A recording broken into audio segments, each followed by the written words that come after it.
1. The story begins with a girl and a young man having tea together, just the two of them. The young man looked at Elena Resfel and could not take his eyes off her because she was only 14 years old and she was already such a beauty. He assumed that when the girl grew up, she would be simply dazzling, after which he asked when she would answer him. How much longer would she make him wait? After thinking for a bit, our heroine answered briefly that she didn't want to. The guy was taken aback by the fact that she dared to refuse him the heir to the ducal family. When the interlocutor asked why, Elena explained that there was no particular reason, he was simply not her type. And in general, the girl liked his younger brother more. As in the original work, even though he has a fiancée, he flirts with everyone left and right. But to so tactlessly propose an illegal relationship is too much even for him. The guy seemed not to want to believe his ears and asked if she was sincerely saying this. Resful smiled and asked if she wanted to repeat it again, after which she said that she liked Alexian, his younger brother, and not him, Mr. Killian. Some time ago, our heroine arrived at a luxurious estate. She was immediately met by the butler and greeted, saying that she was welcome, after which he introduced himself and said that his name was Alto.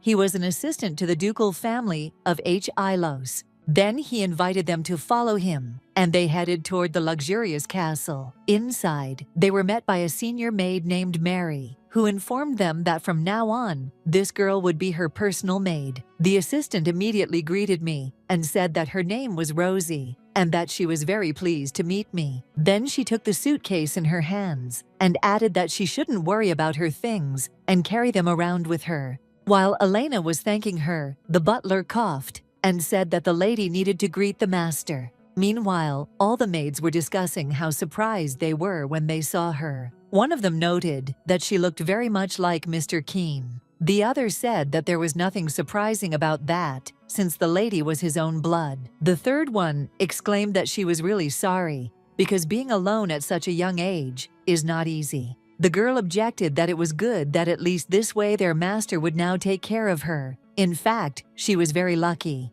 The maid was indignant. How could she say that? How could this be a good thing after all her father had died? On the way, the little girl looked at the large number of decorations throughout the castle and noted that while you were cleaning it all up, there wouldn't be a second left to rest. A little earlier, Elena heard screams in the street. A little girl begged her mother not to send her there because she did not want to be a servant. The woman cried and asked for forgiveness, as she could do nothing because of her father's debts. The same thing was said about her, that apparently her father was a knight who owed a lot of money. And since the debtor himself died, they will have to be given to the daughter. What a pity, so small and without parents. After some time, they reached the Duke's office, and the butler said that she could go in there. Our heroine wondered if she would really work there now. She couldn't make mistakes. There was a young man sitting in the room who told her to come closer. She thought to herself that she felt a serious force,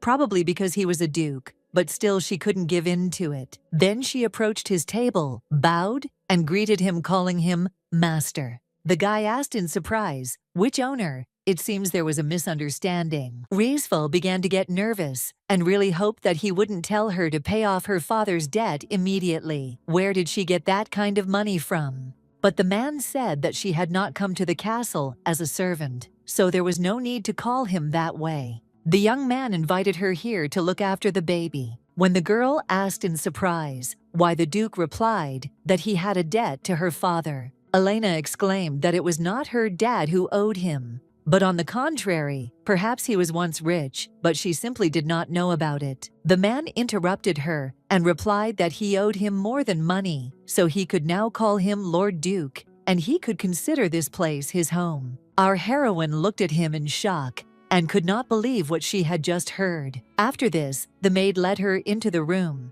and Elena asked if this would really be her bedroom. Now the girl answered that yes, let her come in quickly. When the maid froze and did not take her eyes off, her Resful asked why she was looking at her like that. Rosie answered, because the lady is very pretty. But there is no time for that. It is necessary to choose beautiful clothes for her. Then she grabbed the little girl, who didn't understand anything by the hand, and dragged her along with her into the dressing room. After some time, after trying on different dresses, an outfit was finally chosen that suited her perfectly. The maid silently admired that she was simply dazzling and was definitely Cain's daughter. You just couldn't take your eyes off her, perhaps because she looked so much like him. When the girl said that she felt very awkward, the girl exclaimed that she should not talk nonsense because she had become even more beautiful. After which, she asked if she would like to see the castle and drink tea in the garden. Since she had dressed up,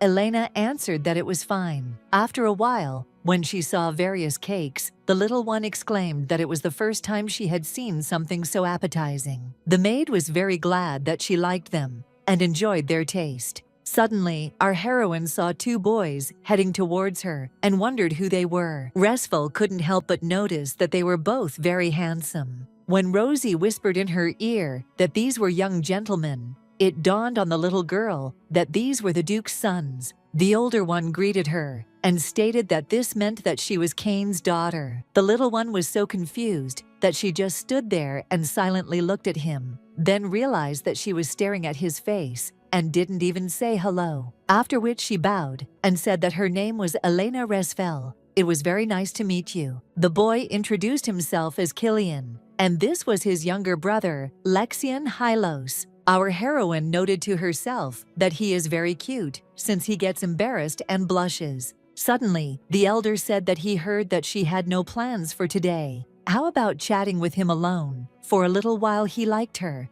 At night, our heroine tossed and turned in bed as she was dreaming about a past life. At that time, the girl was an ordinary office plankton who was drowning in a pile of work every day. She lived in an atmosphere of terrible competition. That's why she always wanted to take at least a little break from this routine. The only joy in her past life was the fantasy romance novels she read on her way to work. Suddenly, the bus braked sharply, and the girl's phone slipped out of her hands. The young man decided to help her lift it and accidentally saw what was written there. There was a part of the story, plus, about the close relationship between the main characters. It was a fantasy romance for adults about regrets called No Regrets. Elena in this work was the villain and the lover of the main character. When the girl got pregnant, she screamed that it was Killian's child and that he shouldn't leave, but the guy did it anyway. After such a dream, our heroine suddenly woke up in a cold sweat. It just can't be that he left her, even though she was pregnant. The next day, the maid opened the window and exclaimed that it was a very pleasant morning. Then she turned to Resfel and asked what she had dreamed about the previous night. The little girl was deep in thought, so she simply sighed heavily and didn't answer. The maid did not understand what was happening to her, so she came closer and tried to attract attention. Then the girl couldn't take it anymore and screamed what happened in the end, after which she grabbed her face and worriedly asked why she was so pale. Had she not gotten enough sleep? When Elena replied that it might be because of the new place, Rosie demanded to tell her the truth. Apparently, she was so amazed by the beauty of the Duke's sons that she could not sleep for a long time. Then she added that it was normal she couldn't sleep there normally at first, either. Their Lord the Duke is truly so handsome and stunning that it is difficult to find words. The sons, of course, completely took after their father and are incredibly handsome. The maid really couldn't sleep at first because her heart was beating like crazy because of their unearthly beauty. Our heroine thought to herself that it was good that she wasn't the only one who fell in love with everyone. After which, she began to shake her head in different directions and convince herself that it was just a dream, and most likely, it did not have much meaning. Then she collected her thoughts and asked the maid if Mr. Killian had a bride. When Rosie replied that of course the little girl thought to herself that it was a stupid question, because how could the heir of a noble family not have a bride? It is necessary to ask about something else, something that no one spoke about, but which she had in her dream, after which she asked the question whether that girl was a lady from the Oswald Earl family. When the maid replied that she was right, it dawned on the little one that it was not just a dream. Just yesterday, she did not know that the Oswald family existed and that it was a count's family. For her, a commoner, the aristocrats seemed to live in another world. How many ordinary people would be interested in which feudal lord owned their lands? And how would they know what counts there were? And our heroine had never heard anything about this dynasty in her life. But now she knows what the interior of these counts is like, and she can imagine it so vividly, although she has never been there. Although she could not help but know Jane Oswald, the girl was always the main character in her life. After some time, the girl was sitting near a flower bed and telling fortunes with a flower. She tore off the petals one by one and asked whether the young man was a scoundrel, yes or no. Suddenly, the girl heard some sounds that were coming from very close to her. When she approached that place, she saw knights training. Probably her father also trained there in his time. Looking at the strong young men, Elena thought that there was a real sanctuary there, and it was necessary to make pilgrimages there. When some of the boys paid attention to her, the girl thought that she shouldn't be annoying, so they would see each other later. On the way, she noticed a walking path, which was basically what was expected from a rich family. Walking along it, Raceful thought that she was so stuffy, but now it was as if she was born again. Suddenly, she heard a desperate cry and started running in the direction from which it came. Perhaps someone was wounded. She felt very uneasy. Running to that place, she saw Killian, who was standing next to his younger brother. The book said that the main reason Lexian became a duke was his brother. He pushed aside his elder brother and got the title, and the main catalyst for this was Killian's constant bullying. Meanwhile, the young man was threatening the younger one and telling him not to even think about screaming. Our heroine couldn't stand it, quickly ran up and locked the boy in with her, saying that this shouldn't be done. The guy's expression immediately changed to a friendly one, and he asked in surprise what Elena was doing in this place. The girl reached the training center. Did she really want to see him that much? Restful was very irritated by this behavior and wondered if he had gone crazy, after which she asked how such a thing could be said in such a situation. Killian laughed loudly and asked if that was why she was talking like that now. The little one became even more angry from such treatment. She simply cannot believe it. He does not even consider his younger brother a person. The boy added that there was no need to pay attention to him. It would be better to go for a walk together since they had already met. But Elena snorted and told him to go for a walk on his own. Then she leaned over to Lexian and asked if everything was okay with the gentleman. When the little girl wanted to touch him with her hand, he abruptly pushed her away from himself. Our heroine realized that because of fear of his older brother, he even refuses to accept help. But she did not give up and made another attempt, saying that she would walk him home. Restful then placed the baby on her back, while Killian shouted that there was no need to worry about him. The little one replied that it seemed that the heir of the Duke of Hylos called his brother that one and resorted to violence. The noble name of the father suffered because of him. The young man was so confused that he couldn't even find what to answer. The girl told the baby to be patient just a little bit, and soon she would carry him home. I thought to myself that they say that you can understand a person's nature by one action. This guy is a real piece of trash that can't even be recycled. Our heroine will never become this scoundrel's lover. She doesn't even want to think about it, and also will not allow Lexian to be constantly bullied by his older brother. When the girl brought him to the estate, the maids were shocked by his condition. Our heroine was furious and did not understand why Killian was behaving this way with a small child. The head maid said that fortunately he had no serious injuries, let them help him keep calm, and it was time for her to go. Suddenly, the girl bowed and thanked Elena for saving him, after which she introduced herself and said that her name was Sophie. She had been looking after the younger gentleman since he was in diapers. Restful didn't understand why she was thanking her for this. Did she really know that Killian was making fun of him? After which, she said that if she has been looking after him since childhood, then it means she knows about everything. The maid replied that yes, their younger master had started to be bullied about 6 months ago. It all started when the master went off to war. Young Master Killian naturally began to replace him. Although he is young, he is still the rightful heir. The girl even felt respect for him, but at some point, abrasions and wounds began to appear on the younger gentleman's body. The boy even had nightmares in which he asked his brother to stop bullying him. Sophie couldn't even imagine that the young master would do this to the younger one. The others also gradually began to find out about it. The estate staff began to whisper that the elder brother was beating Lexion and that he had serious injuries. But who could dare to speak of this, for he was the Duke's legitimate heir, and they were only ordinary commoners. Elena noted to herself that he had been hopeless since childhood. It was important for her not to allow the original course of history, but she could not do everything alone. Suddenly, a butterfly appeared near her, and our heroine was very surprised when it managed to fly into her room.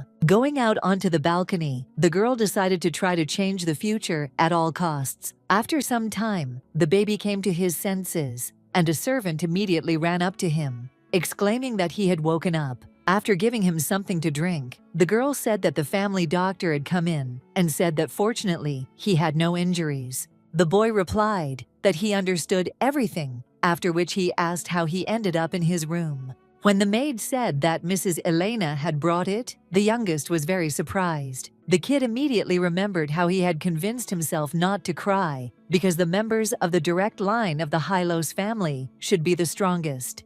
In the evening when our heroine was walking, she heard Killian's voice calling her by name. Taken by surprise, she quickly hid and simply peered out from the bushes. The boy asked what was going on, whether she had decided to play hide and seek with him. Let him stop behaving like this and just come out to him. The girl did not understand why he was behaving like this and panicked. The elder one might say, didn't give her any peace at all and was constantly trying to get to her. He was constantly waiting for her everywhere and persuading her to go for a walk with him under various pretexts. After some time, the guy had already gotten on her nerves so much that she didn't know where to go from him. Does the young man really think that he can please her, even after she saw him bully his brother? As the little girl watched Killian continue to wander around and call out her name, she thought that he was an incredibly clingy guy. Suddenly, she heard some sounds and decided to go see what was going on. Not far from her, she found a small rabbit sitting in the bushes.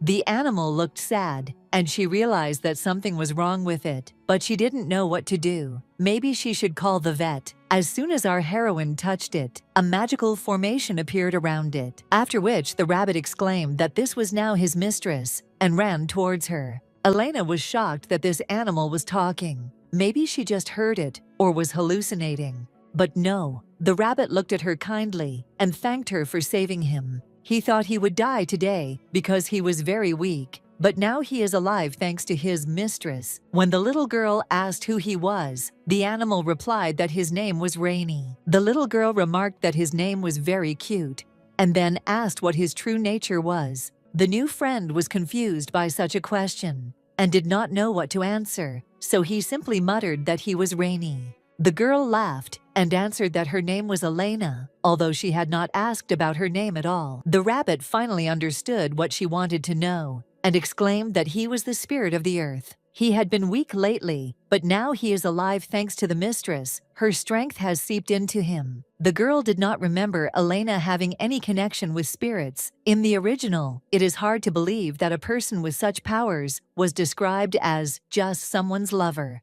Noticing that the girl was thinking about something, Rennie asked if something was bothering her. The girl replied that everything was fine, but why did he call her his mistress? The rabbit replied that he simply knew that she was now his new owner. Restful replied that okay, if he says so, then that's how it is. After which she hugged him and exclaimed that why is he so soft? Hearing someone's footsteps, Elena thought that the young man had found her after all. But it turned out to be Lexion's youngest son, who was walking towards her. Our heroine breathed a sigh of relief, as she thought it was Killian. After which, she asked how the boy was feeling at the moment. The baby thought to himself that she was still worried about him, so he should thank her, then replied that he was fine and thank you very much. Elena replied that she was very glad to hear such words from the younger gentleman. The little one thought to himself that he needed to collect his thoughts and stop being nervous, after which he asked what she was doing in this place. Restful replied that she was here because of this cutie she found by chance. Lexion couldn't understand who she was pointing at,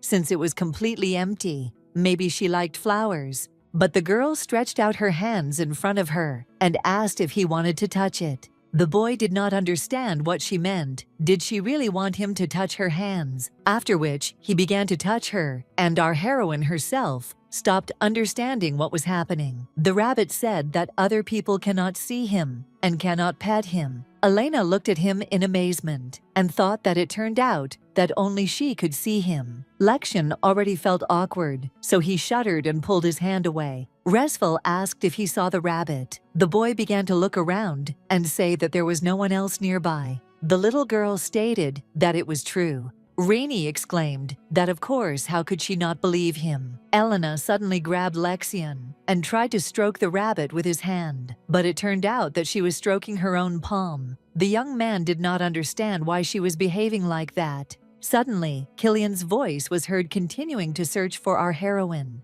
and shouting that it was enough to play hide and seek. The girl was already very tired of all this, and she wondered why he was so clingy. Then she hugged the boy so that he would not be afraid and told him to be quieter, after which she muttered that he was probably hungry and they could go eat. She wanted to have dinner with him. After some time, the butler said that this was unexpected. The young man meant the younger gentleman. The man smiled and replied that yes, he didn't think the guy would suggest having dinner together. While dressing, the Duke asked if there was any strange smell coming from him. The young man immediately began to sniff him from all sides, after which he said that there was no smell coming from him, and if there was one, it would only be from the ink. The Duke said that he still cannot forget the expression on his face when he returned from the war. The youngest son was stunned by his father's appearance, so he simply ran away from him. The butler explained that the gentleman had just returned from a trip,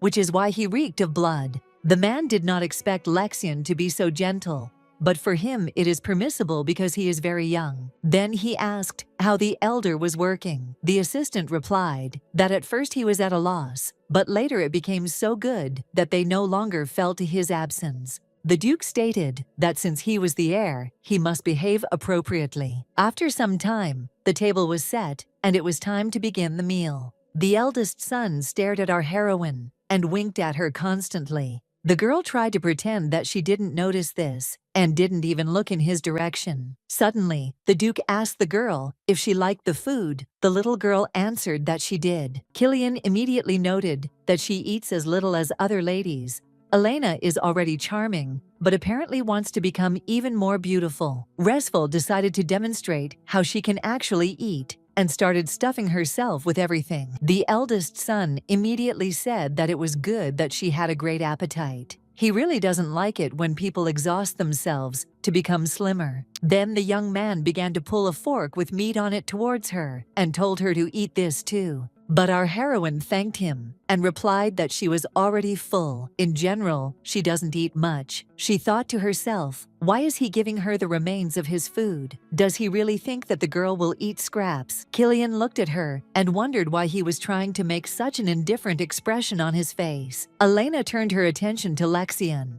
and noted to herself that she thought he would be uncomfortable having dinner next to his brother, but it was good that he ate with appetite. After which, I noticed that he was eating selectively and putting vegetables aside. Therefore, I thought it necessary to say that he will be able to grow only if he eats vegetables too. The man immediately reported that his youngest son does not like them in any form. Our heroine thought to herself that of course it's hard to find a child who would like them. But suddenly, the boy speared broccoli with his fork and grimacing began to chew it. The Duke noted that this was surprising because he did not eat them, even when his father and his wife asked him. Fortunately, the baby obeys Elena well. After which, he said that it was necessary for them to eat together from the very beginning. They did not have much time left for joint leisure. Our heroine was very surprised because she did not understand what he was talking about at all. Seeing the silent question in her eyes, the Duke explained that with the arrival of spring, Killian and Lexion would go to the academy. In spring meant in 3 months since, in their kingdom, winter is short, so it comes a little earlier. All children at a certain age are admitted to study at the capital's academy. There, they study swordsmanship,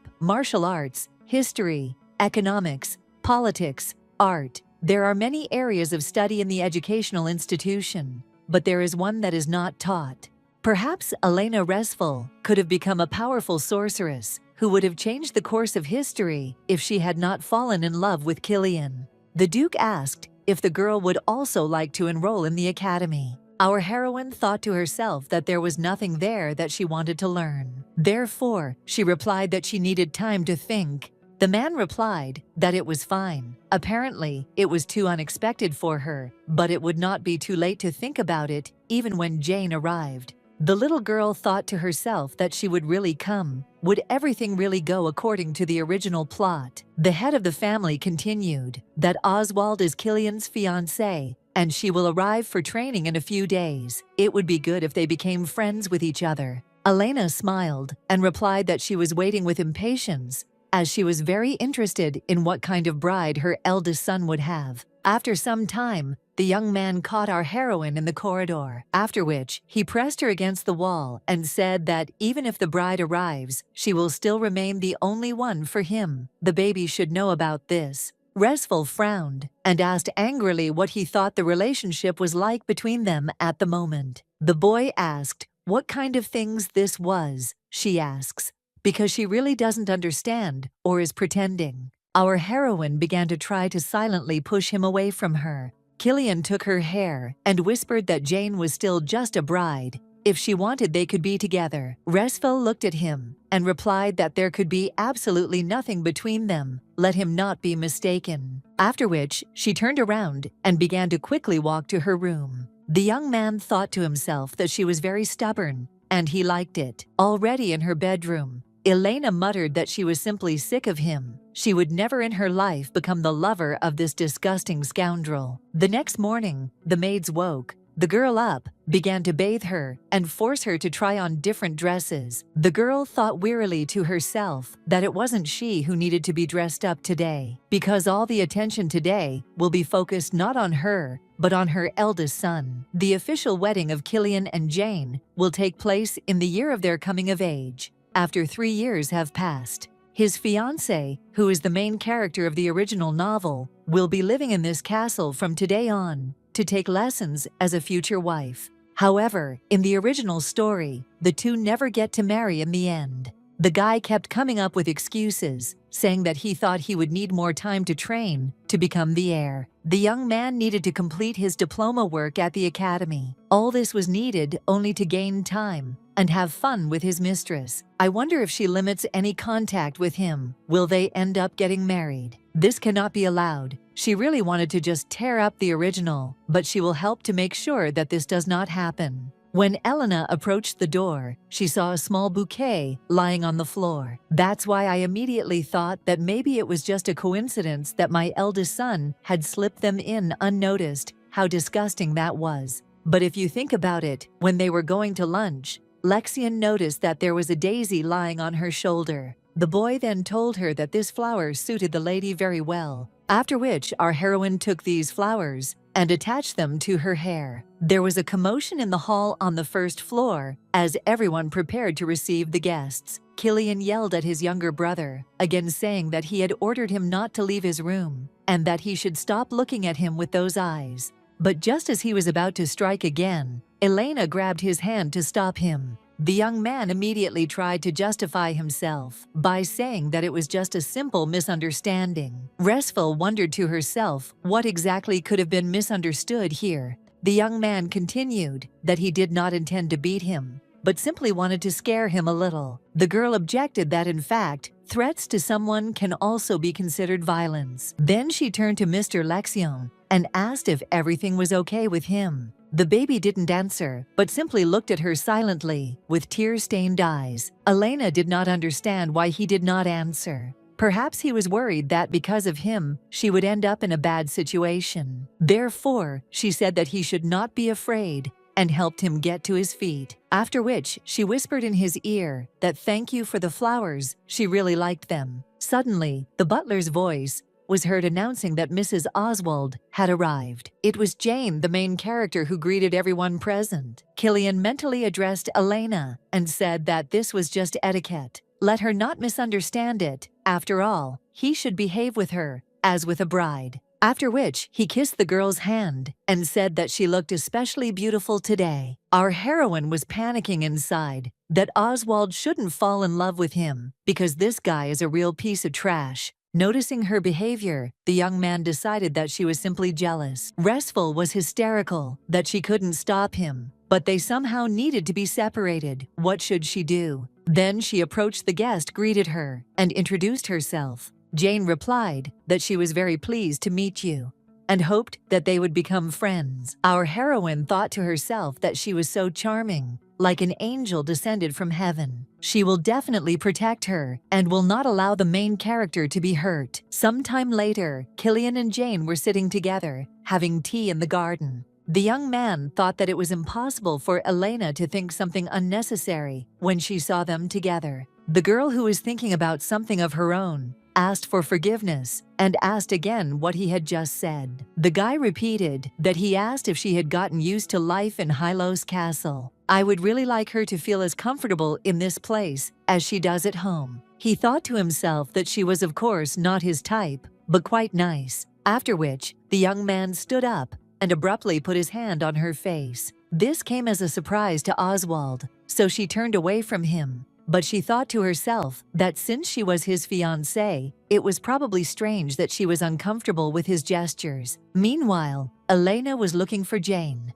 and asked the maid if she was in her room. The woman replied that the mistress was now with the master. For several days in a row, our heroine came to her friend's room, but all the time she heard the same thing, that she was with Killian. Therefore, I noted to myself that not only is he a vile person, but he is also a clingy leech. Something needs to be done urgently, otherwise Jane will fall into this scoundrel's net. Watching them chatting sweetly together, the girl panicked inside that she should never fall in love with this bastard. All this cannot be left just like that, but she has no reason to interfere with them. Maybe if she doesn't stand in their way, like she did in the original, he won't become like this. Suddenly, she saw her younger brother, who whispered and asked what she was doing there. Elena pointed her finger at the gazebo and made it clear that she was on reconnaissance. For some reason, the young man's expression suddenly became sad. Our heroine immediately asked if he was still making fun of him, but the guy replied that he wasn't. After which I thought that maybe if Killian gets on the right path, it won't become like the original. Maybe it's just worth leaving everything as is. After some time, the girls sat together in absolute and awkward silence. Suddenly, they turned sharply and simultaneously to each other to say something, and this made them laugh a lot. Jane decided to speak first and stated that they had not seen each other since she arrived at the estate. Elena noted that indeed she knew how much the girl wanted to meet her. Oswald replied that she had been told that Raceful had been looking for her during the guest's absence from the castle. The bride hopes that they will definitely become friends when they attend classes together. The little one thought to herself that she couldn't believe that she would be friends with the main character of the novel. So this is what she really is like. In the work, Jane was cold and gloomy. Maybe she is like this now because she has not been wounded yet. The girl added that she had spent her entire life in her house, and because of this, she had no friends her age. Therefore, she really wants her and Resfel to become friends. Our heroine replied that she wants this too. Suddenly, a woman entered the room and said that her name was Yuri, and that from today on she would be their teacher. Almost immediately, a lecture on the history of the empire began, which the teacher told in a very interesting way. She graduated from the Imperial Academy with honors, is a researcher at the Imperial Research Center, and also won second place in the capital's martial arts competition. All the information is remembered, like clockwork. They are very lucky to have such an amazing person teaching them. After some time, the lesson was over, and the woman said that that was enough for today. Our heroine was very sorry that there would only be 3 lessons a week. When the girl was walking down the corridor, she heard an incomprehensible commotion and cries that she didn't want it and that he should let her go. Around the corner, she saw Killian, who was pressing his bride against the wall, and Jane was trying to resist. Resful thought to herself that she knew this guy was absolutely incorrigible. Seeing that her friend was extremely frightened, the girl approached them and angrily exclaimed that the gentleman was even allowing himself to do this. He could see that she was against it. The young man was confused and did not know what to say to her in response. So he simply turned around and started to walk away, while Elena thought to herself that she couldn't believe that he had just forced her, although it was clear that she was against it. Had he completely gone crazy or something? Jane had tears in her eyes, and she whispered that the girl could not even imagine how scared she was. Restful hugged her and thought that she was the main character whom the little girl had once perceived as a friend. After some time, they waited in the room for the maids to bring them warm tea and a handkerchief. Oswald asked for forgiveness and said that she herself did not realize when she started crying. She became afraid because Mr. Killian was behaving too assertively. Our heroine thought to herself that she thought that Yahello would behave more gallantly with his bride, or that he decided that he could do whatever he wanted with her.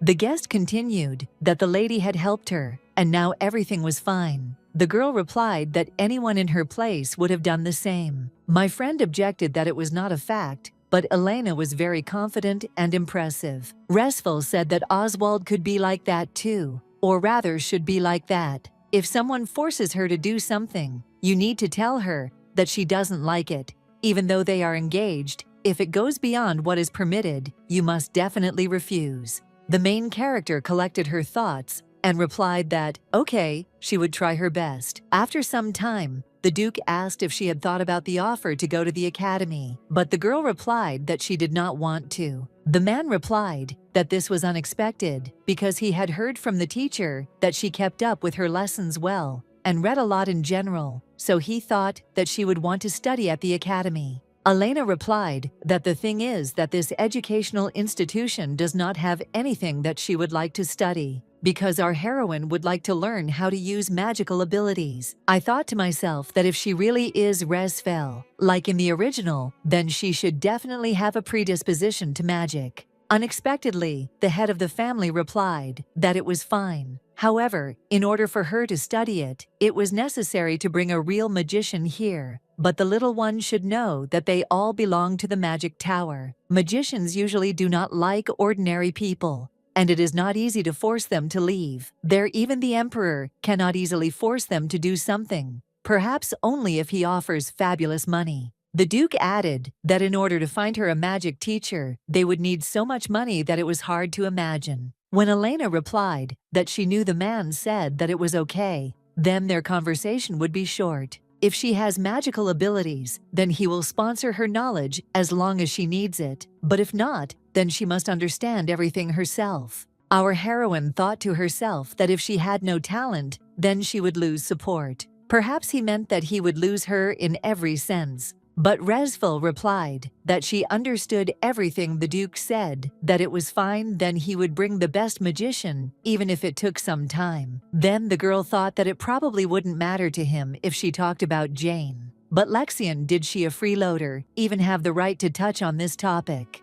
But still, she collected her thoughts and said that she had something to tell him. She found out about it when she lived in the castle for about a month. It seems that Mr. Killian beats his younger brother. She did not witness the beating itself, but before her eyes the boy swung at Lexian twice. Also, many wounds were found on the little gentleman's body. If a man asks the doctor and his maids about this himself, he will understand everything. Elena also heard Killian bullying his younger brother. It seems to happen more than once, but their father reacted strangely and replied that children usually grow up like that, picking on each other. Therefore, she may not worry too much. Now they are fighting, but over time she will not notice how they will become the closest. That is what blood relatives mean.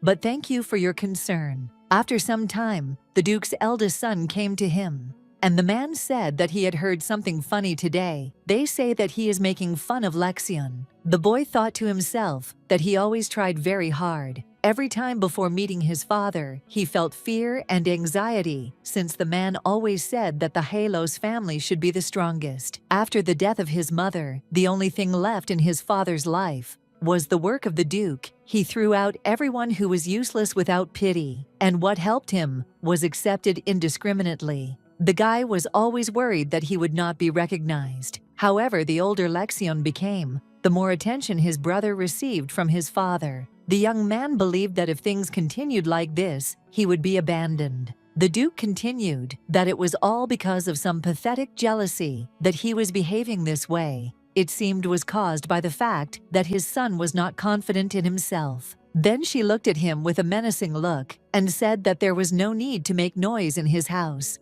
Even though the boy is his son, he will not forgive Killian if he dishonors his family's honor. Meanwhile, the friends were chatting pleasantly over a cup of tea in the garden. Then they noticed how sad the young man was, sitting near the flower bed. Jane suggested that he seemed upset that the flowers had wilted. Noticing them, the boy smiled broadly and began to run towards them. Oswald noted that this was the first time she had seen Mr. Lection with such a happy smile. The boy sat down at the table with them and said that everything looked so appetizing, so he also wanted to have tea with them. Mr. Killian was watching them from the side, and he was very angry about this whole situation. Looking at the friendly faces of the girls, the guy thought to himself that they had never smiled at him like that. But the Duke's words immediately popped into my head about not making unnecessary noise in his house. During tea drinking, Elena noticed that Lexian was looking too intently at Jane. Then the friend said that she heard that Resful was going to learn magic. When our heroine answered that yes, Oswald exclaimed that it was very wonderful that she already knew what she wanted to do in life. Unlike the little girl, she doesn't have anything she wants to do, and the girl even feels like she'll bring disgrace on the Hylos family. Elena replied that it is not at all necessary to know everything and understand exactly what you want. Suddenly, Mr. Lection stood up from his seat and started to walk away. Resful did not understand what happened. Our heroine went after him and asked where he was going because the boy hadn't even finished his cake. When the baby turned and glared at her, the girl realized that he was definitely offended, but she didn't understand why. After which, she asked what happened to the gentleman. Perhaps he didn't like something. The young man shouted loudly that he was not Mr. Lection, but simply Lection. It dawned on the girl that he wanted her to call him by his name, just like Jane. What a charming boy he was. When she corrected herself and addressed him as she should, the boy whispered thanks to her and called her sister Elena. And after that, he began to run away. Our heroine wondered how it was possible to be so sweet. After some time, the girl asked in the library where the books about magic were. The maid pointed somewhere to the side and said that she could find what she needed there. There were books about the history of magic, the basics of magic, the memoirs of one magician. It turned out that there was not so much material, after which I thought that perhaps this is because magicians do not like ordinary people. Elena was so interested to learn about them and couldn't even imagine that there wasn't a single suitable book. When she went out into the corridor, she met that same magical rabbit from the garden. The spirit of the earth said that he came to her because he missed her very much. Then the maids passed by and said hello. The girl was surprised why they didn't say anything when they saw Rennie. But our heroine immediately remembered that no one except her could see him, after which she muttered that it was interesting why only she could see him. The rabbit replied that of course he could materialize so that others could see him, but he simply didn't need to. On the way, the little girl decided to ask again why he still calls her his mistress. The spirit of the earth replied that when they first met, he was so happy that he completely lost his head because it is the only one for spirits like him. Before he was born, a long time ago, they had another master, but that person disappeared, and a new one did not appear for a very long time. So the spirits began to weaken. Many even died out. New ones were born, but their life was not long. The rabbit almost died too, but now everything is fine because thanks to his owner, he is alive again. There are not so many living spirits now, but thanks to her, there will be more of them because her power gives them life. Even just being near her gives a lot of energy. Elena thought to herself that she just wanted to live like a normal magician. But what if she becomes a spirit caster? Is there any way to become one? But there is no way to find out about it because there are no books. The rabbit said that others would also come to see her and that the spirits had been thinking only about her since the moment of their birth. He was just very lucky to meet her right before he died. After some time, Resful asked the maid if she was going to continue standing next to her. Like that, the girl replied that the magician who was supposed to come today was in theory very handsome.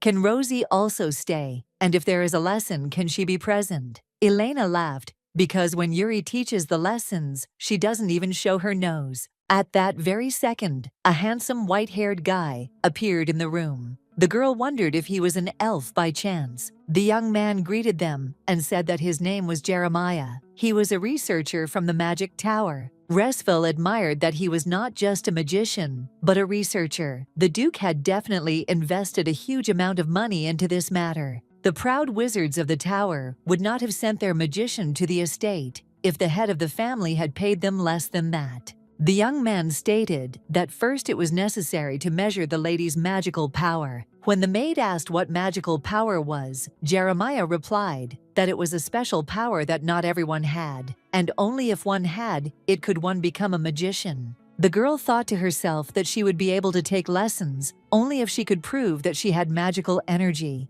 But what if she didn't have it? Then the wizard took out from under his cloak a sphere of no small size. Resfel was surprised how he could pull something like that out of such a small pocket. The guy explained that this is a ball that measures magical power. Let him try to put his hand on it and release the magic. The little girl started trying, but she didn't understand how to do it correctly. But Rosie supported her in every possible way. Watching this, the young man laughed and said that straining does not mean calling forth magical power. After which, he decided to demonstrate it himself and said that you need to slowly inhale and exhale in a state of complete peace.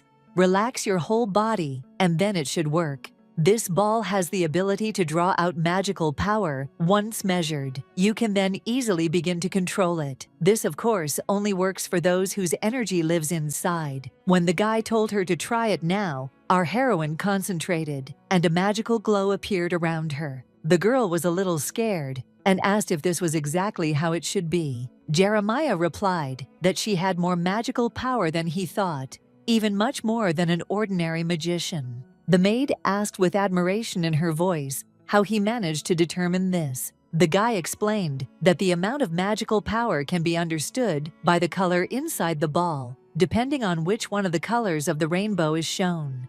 And the white color which is not in it means that the ball is not able to measure power. After the maid exclaimed that it was simply amazing, Elena asked if it was normal for it to swirl around her like fog. The young man explained that it was all because her magic was still unstable. If she worked hard, the energy would become as clear as his. After which he asked if she wanted to measure her powers even more accurately. In their tower, they would always be glad to have visitors like her. Our heroine thought to herself that this was incredible. She not only had magical power, but it turned out to be much greater than the girl expected. What a relief. The craft of magicians provides a stable life. Being one, you can be more influential than aristocrats. Even if you are a commoner, you will have to study hard and become the strongest. Sometime later at tea, the Duke said that he had heard that she had enough magical abilities. He thought to himself that thanks to Elena, their family would have a connection with the tower. It would not be easy for even the imperial palace to influence it. Now they would be able to be one step ahead. After which he smiled broadly and said that he would provide her with all kinds of support in her studies of magic. And not only that, she could ask for whatever she wanted. Our heroine was simply happy, so she thanked him with all her heart.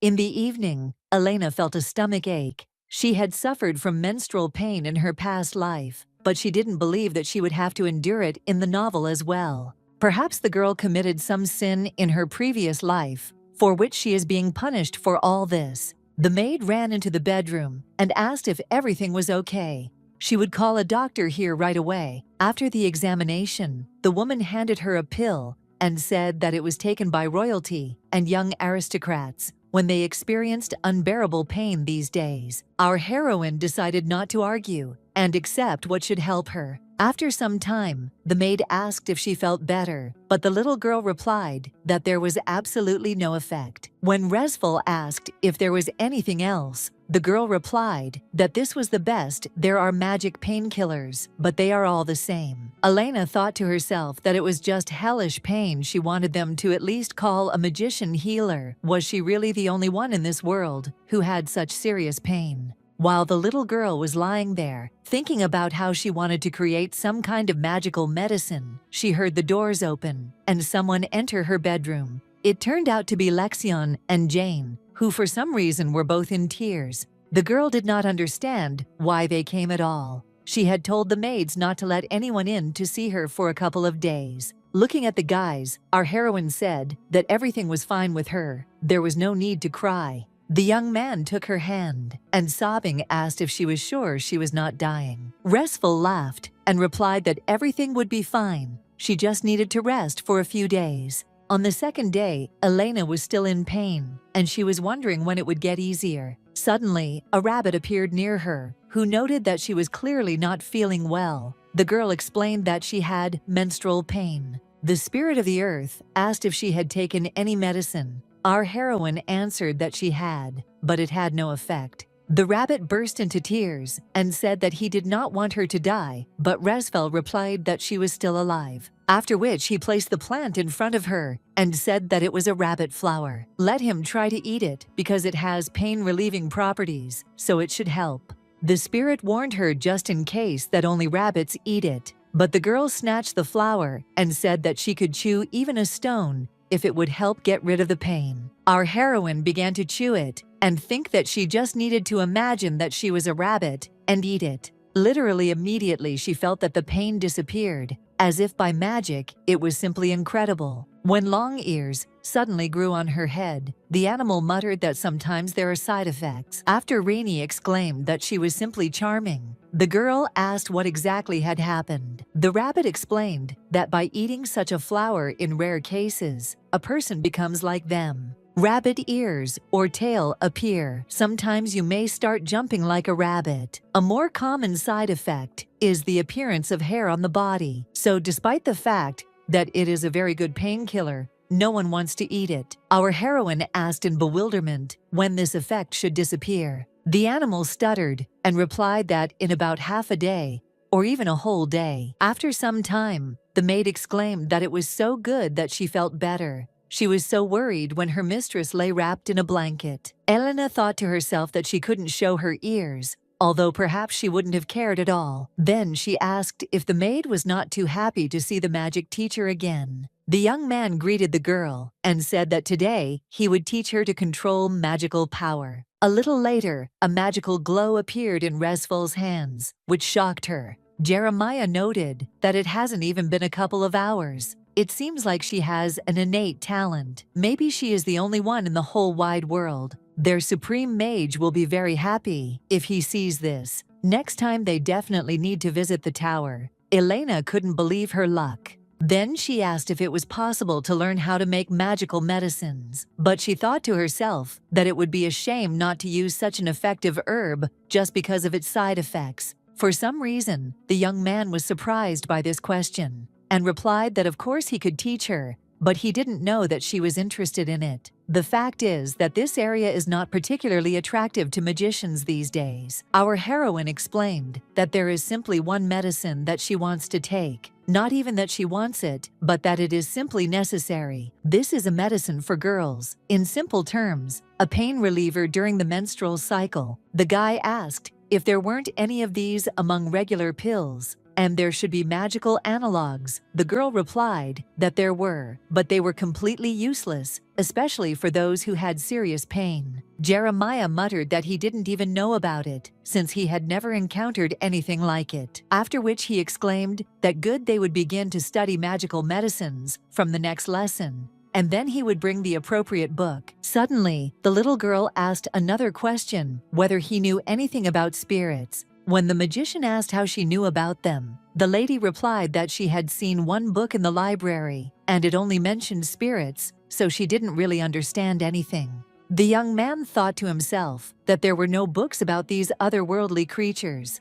So how did Svel learn about them? After which, he replied that in fact spirits are forgotten creatures. He is very surprised that the girl knows about them. In every corner of the world, from the magic that spread during the creation of the universe, spirits were born. They appeared having natural elements in them. If the rabbit is the spirit of the earth, then it means that there are spirits of other elements. The guy explained that they carry the magic of the first universe, so it is believed that they contain very great power. However, ordinary people do not even notice their existence, except for the spellcasters who are born once every few hundred years. He himself only knows this. Our heroine replied that it was clear and thanked him for sharing his knowledge. After some time, the maid brought Elena books and said that they were from Mr. Jeremiah. There was a note attached to them, saying that he thought it would be better if she reviewed the material beforehand, rather than during the next lesson, so he sent the books. The next day, Resfel went to the Duke's office and asked how he slept. The man replied that everything was fine. He also heard that the girl was going outside the castle. Today, our heroine replied that yes, because she wanted to buy ingredients for a magical medicine. The head of the family objected that she could ask her maids about this, so why did she want to go herself? When Elena replied that she wanted to experience the whole process of preparation with her own hands, the Duke exclaimed that she thought straight like a true craftsman. After which, he handed her a bag of gold coins and said that she could buy not only the ingredients, but also anything she wanted. The man said that he would support her in everything, so let her take it and not feel obligated. He also already informed the knights, so they will accompany her. The girl exclaimed that this is not at all necessary. The Duke objected that they couldn't allow their precious sorceress to be harmed, but if she was too uncomfortable, then let her take at least 2 with her. The butler asked her to wait a while in the hall while he went for the guards. While she was waiting, Lexian appeared and asked where his sister was heading, whether by any chance she was going to the market. The maids told him about this, so he also wants to go. The girl answered that it was fine, but they would not be there for long. On the way in the carriage, the boy looked at Elena and thought that she looked just like an adult. Suddenly, the young gentleman turned red, and his heart began to beat faster. Our heroine noticed this and asked if everything was okay with him, if he felt normal. The Duke's youngest son smiled slightly and replied that he was fine, and there was no need to worry. When they arrived at the market square, the knights said that they would accompany them, keeping their distance. The boy immediately asked if they could walk, holding hands. Our heroine answered that, of course. The girl felt very nervous perhaps, because she had not been out in public for a long time. Children were running around, and the shouts of sellers could be heard from everywhere calling out to people in order to better sell their goods. Noticing how Lexian looked around with delight, Elena thought that all this time he lived only within the walls of his house. It must have been very boring. The boys went and bought themselves a strange blue apple, and Resfel noted that it looked like someone's cheeks were about to burst. Then they heard the vendors shout that they had healthy food for everyone, from cute pets to cows and horses. They were all fresh, just brought in that morning.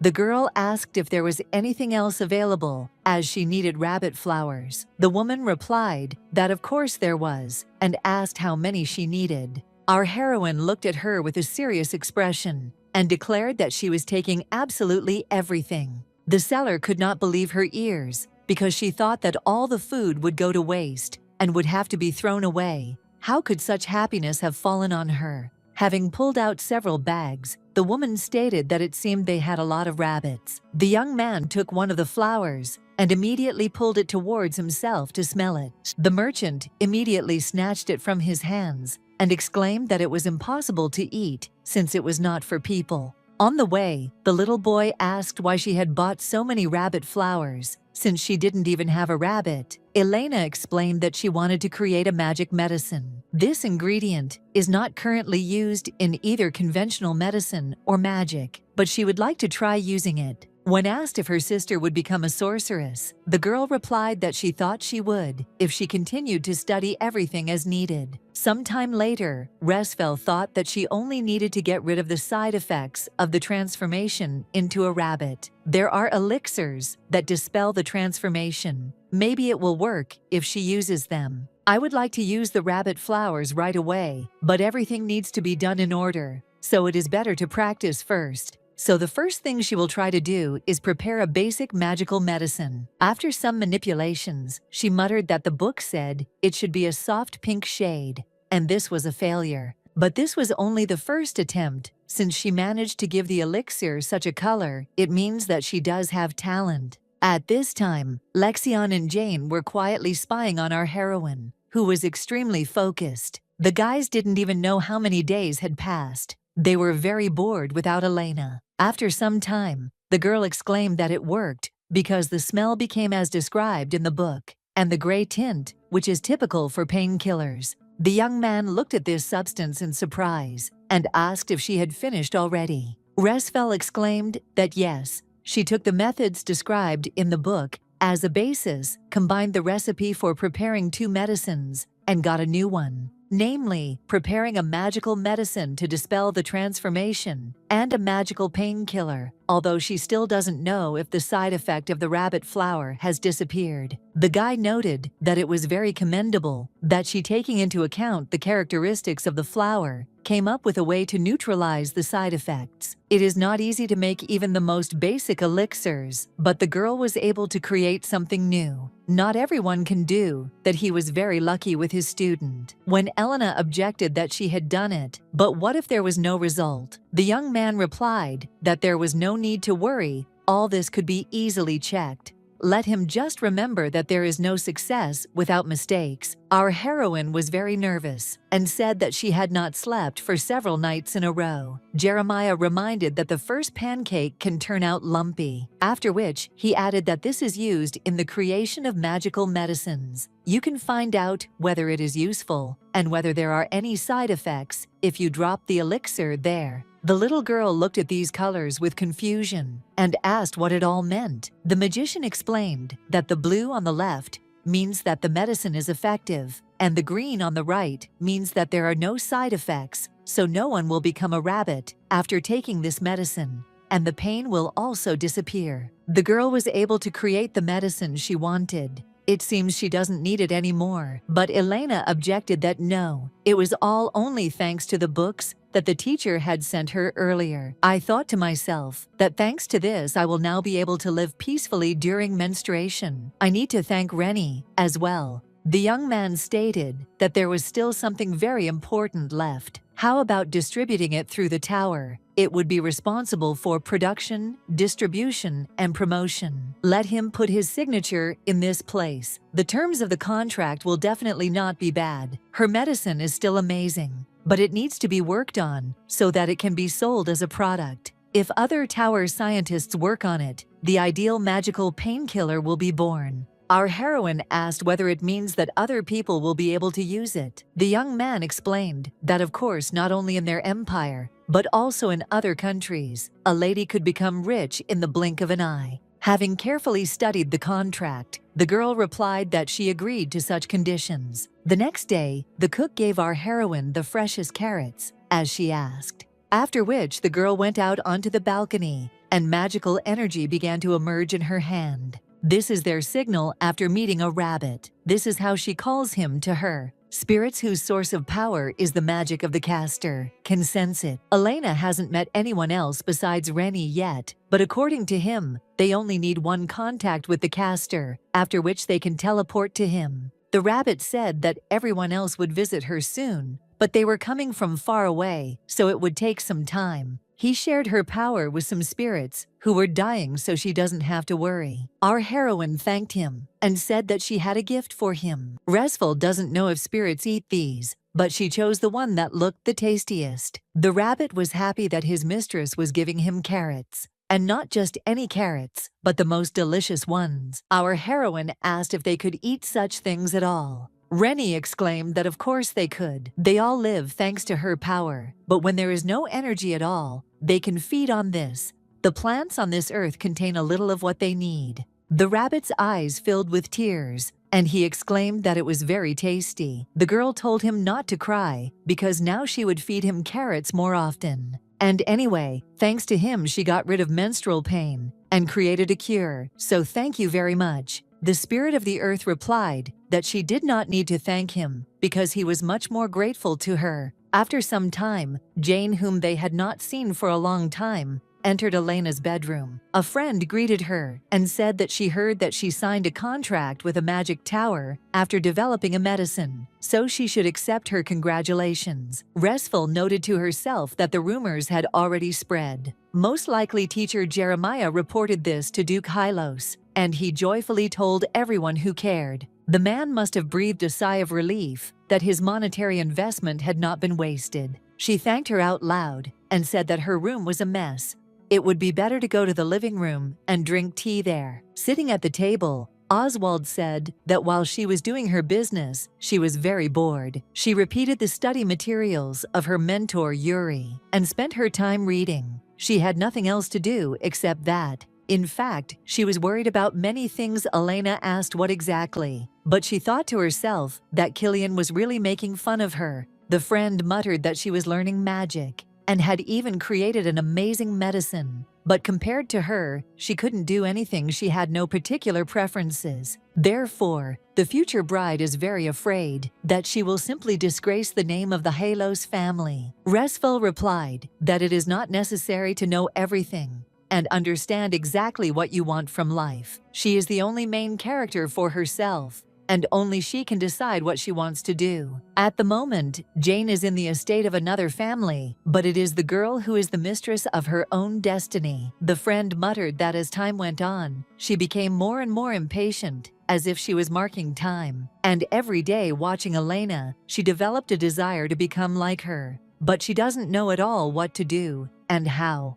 Our heroine replied that such thoughts may arise, but what is important here is not the speed, but what kind of life she sees for herself. Let her try to look for what she wants now. In this way, the girl herself will naturally understand what she is good at and what she loves. Let him try everything in his free time. From lessons, for example, on warm days, he can draw in the garden. Or if you want something more active, you can try working out in the training pavilion. She can even ask the knights to teach her something. Oswald asked, is that really possible, since her father always said that only men can wield a sword? Restful thought that Jane's father in the original was the exact personification of patriarchal principles and did not allow her to do anything like that. Therefore, I answered that of course it is possible. They also have 2 legs and arms, so we should try. The girl was very confused and just looked at our heroine in silence.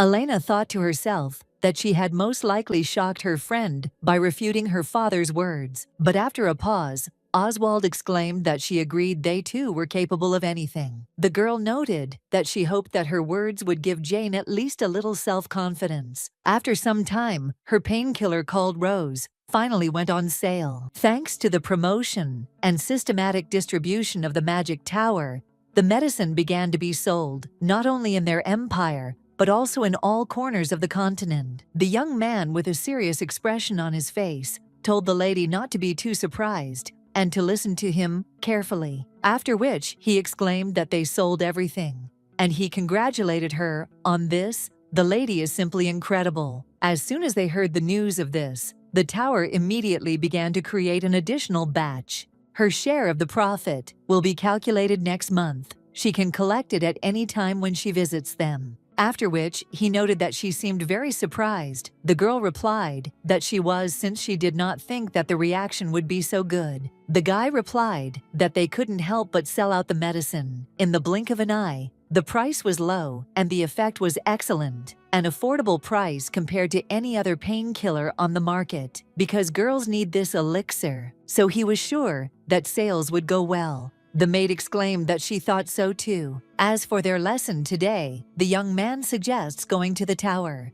On the way, they met the Duke, and the boys greeted each other. The man explained that he came because he heard about Elena's departure to the Magic Tower, after which he handed her some money and said that it was for pocket expenses. Our heroine noted to herself that he seemed delighted that she could become a sorceress. He even put his work aside and came. Then she thanked him. In the carriage, Restfel reflected on the fact that the tower was located in the desert at the border of the empire, and thus did not belong to any country. She has great influence due to her powerful magic, especially the supreme mage of the tower, who can compete for power with the emperor. It is for this reason that wizards are treated with greater respect than the aristocrats of the empire. Walking down a dead-end alley, the girl did not understand why they went there. Then the boys went into some inconspicuous second-hand bookshop.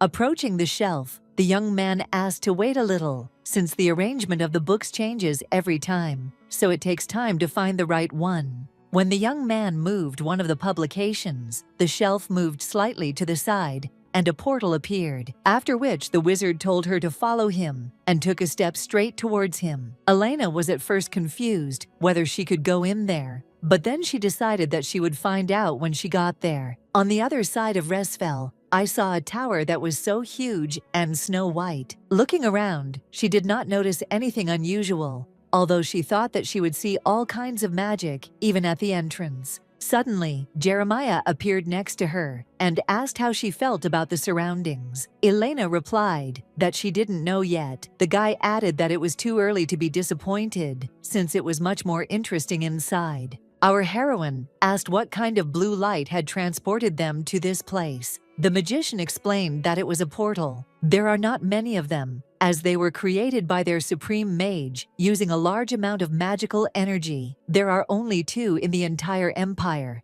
and 1 in each of the neighboring kingdoms. But portals cannot be used unless you are a tower mage. The girl asked how she did it then. The guy replied that she had been with him, after which he said that this was the central room, the heart of the entire tower, and the place where the supreme mage lived. While the girl was looking around, a young man on a broom rushed past her shouting that she needed to be careful because he was in a hurry. Then 2 girls rushed past her, chasing something invisible. The young man said that things were a bit hectic around here, weren't they? Our heroine replied that although her head was spinning, it was still very funny. On the way, the young man said that the reason for their visit to the tower today was very simple. It would be necessary to accurately measure her magical energy. At the same time, he wanted to show her information about the sales of the medicine. Also, if she wishes, it will be possible to register her as an official member of the Magic Tower. Then the young man added that first, it was necessary to take measurements, and then everything else. Elena noted that it was so bustling downstairs, but here it was quiet. The young man explained that the magic of silence was imposed in this place. There are many eccentrics among the magicians, and their leader does not like noise, so she cast this spell. After showing her a huge ball, Jeremiah said that she had already seen it before. It was a sphere that measured magical power. The girl noted to herself that yes, but it was tens of times larger than the one she had seen earlier. The guy said that like last time, let him put his hand on the ball and release his power. As soon as Resfell did this, a bright magical council lit up the room. The young man exclaimed that as he had expected, her magical power was simply enormous. It seems that the girl has even more of it than the young man himself. Apparently, Elena will be second in power after the Supreme Mage. Our heroine thought to herself that the original also said that the baby had powers that could change the whole world. Maybe that's why it's like that. Then they came to another door, and the guy said that those who are responsible for Rose are in this room. She can follow the manufacturing process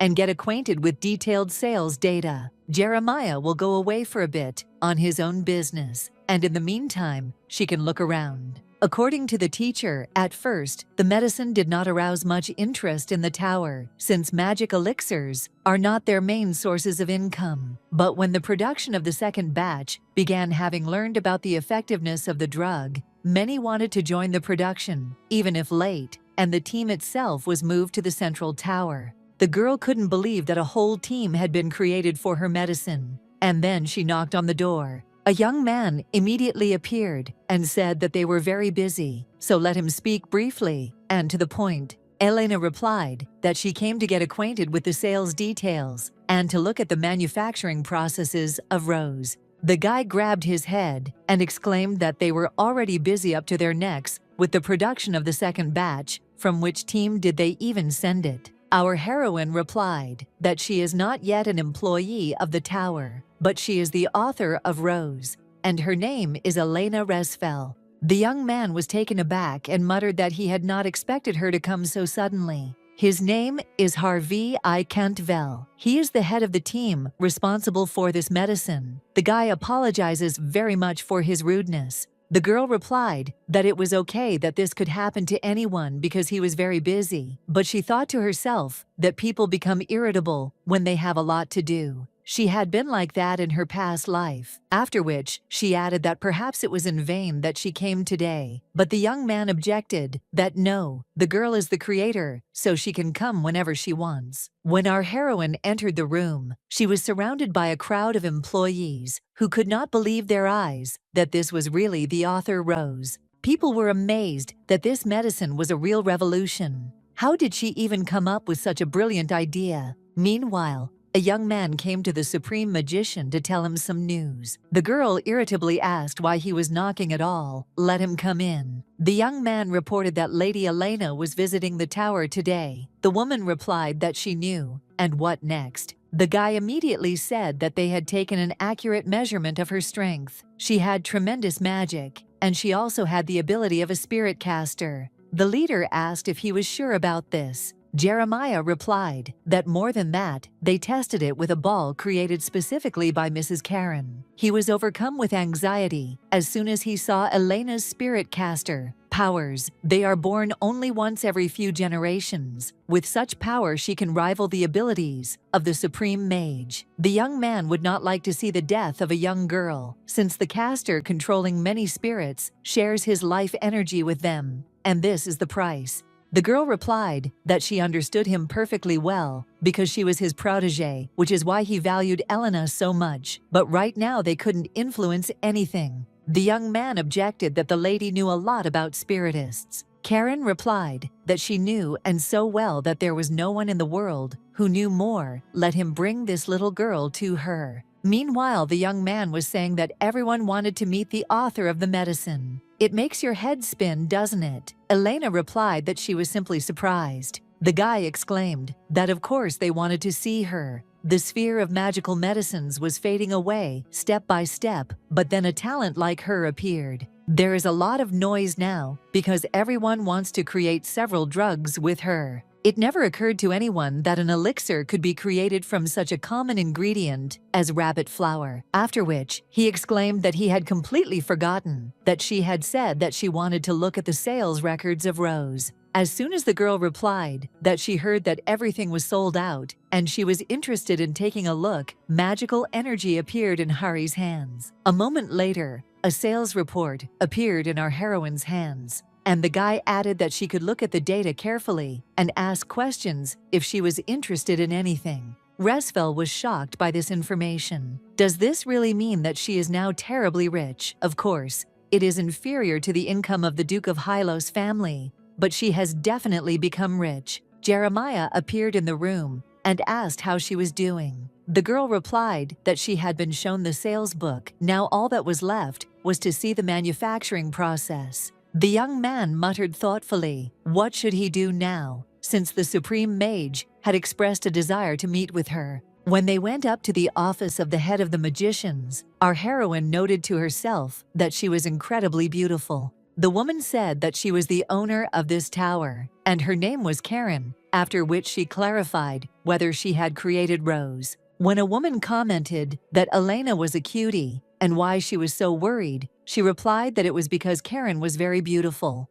The supreme mage asked her to come closer and say that she was not deprived of her external data either, after which she asked if the girl wanted to work in the tower. The little girl answered without hesitation that she did. But there was one thing. If she left the castle, what would happen to Lexian and Jane? If the girl, the only obstacle, disappears, Killian and his bride can marry as planned. And if their marriage is successful, the boy will definitely inherit the title of Duke. Therefore, she answered that she could not stay in the tower for now, but she thought to herself that it would not be too late to come here after she dealt with her older brother. Karen approached her and said that she was so young, but it seemed that she had a lot of worries. The woman did not know what kind of life the girl had lived.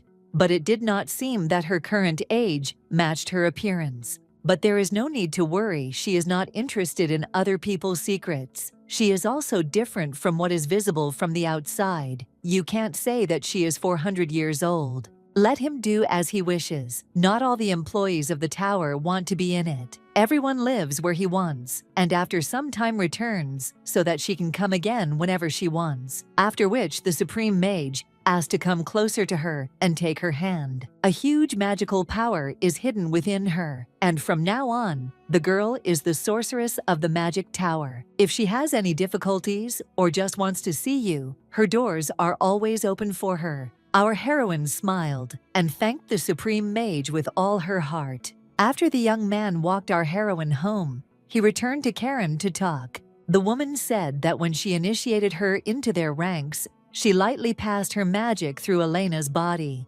Everything is as he said. She has the powers of a spirit caster and very powerful ones. The baby is incredibly strong, and the amount of magic in her and the power of the caster itself, she is still inferior to her, but after some time she can surpass her. First, it is necessary to strengthen her magic. This will help her to hold out at least a little longer. It is safe to say that her powers as a spellcaster have blossomed quite recently. There is no need to worry for a while. At least a few years must pass before cracks begin to appear in her soul. After some time, our heroine lay in her bed and thought about becoming a sorceress in a magic tower. It must be just a dream, because such happiness makes me feel uneasy. Then I came to my senses and decided that there was no need to think negatively. It was better to enjoy the present. Suddenly, Lexian entered her bedroom, saying that he heard that she had visited the tower today. The girl replied that yes,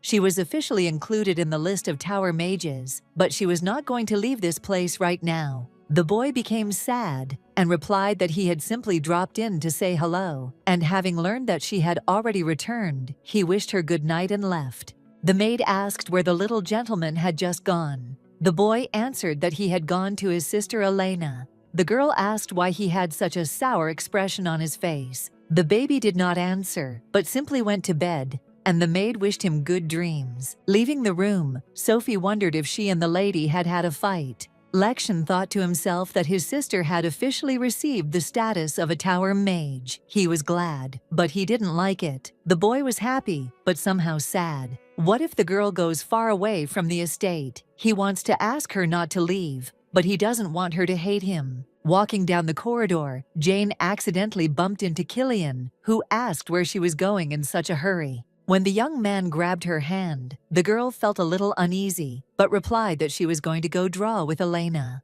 The guy's expression changed, and he stated that it seemed like they had become very close friends, after which he again pressed her against the wall and said that it would be better if she were even closer to him since they were engaged. Oswald immediately began to remember what her friend had told her, that if someone forces her to do something against her will, then she should be able to express disagreement. Even if they are engaged, this does not mean that she should agree with everything. Let her refuse if it is something unacceptable. Therefore, she replied that she would like to become friends with him too, but not in this way. From now on, let Hylos not allow herself to do anything extra because she does not like it. Then she took the necklace in her hands and said that it was a magical self-defense item.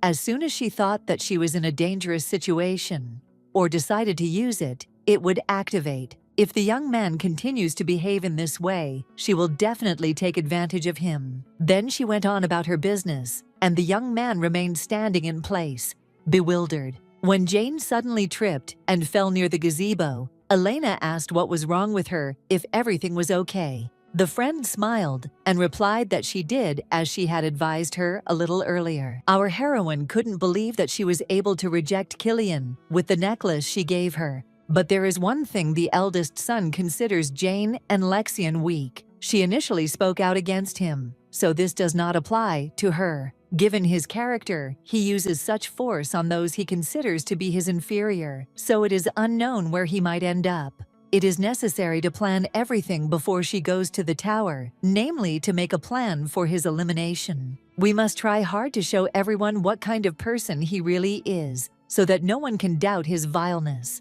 But what can be done to eliminate this heir of Killian? The little girl imagined in her head how she would come to the Duke and say that the young master was not worthy of being his heir because he was behaving like a real scoundrel. The man angrily asks if she really thinks she has the right to say something like that, and more importantly, where is the evidence that his son has no right to become the head? The girl thought that indeed in her past life, she could at least record evidence on video or a voice recorder. Then it dawned on her that she could contact her teacher from the Magic Tower. The young man muttered that he didn't know she would be interested in the recording device. Holding the ball in her hand, the little girl thought about how huge it was and that she couldn't show everyone that she was trying to write something down. If you stick a sphere in Killian's face and ask her to do something nasty, the guy will think she's completely crazy. It's good that Elena remembered about the video recording in search of evidence,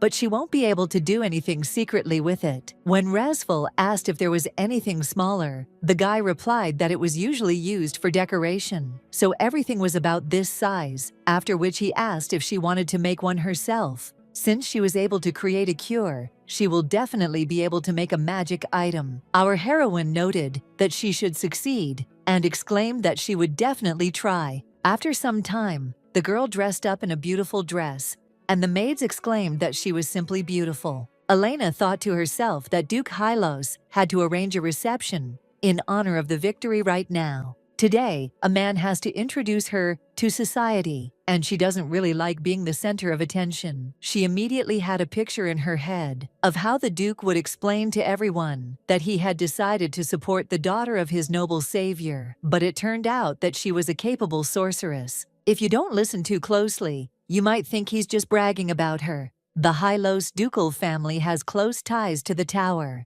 In other words, it is now not easy for even the imperial family to influence it.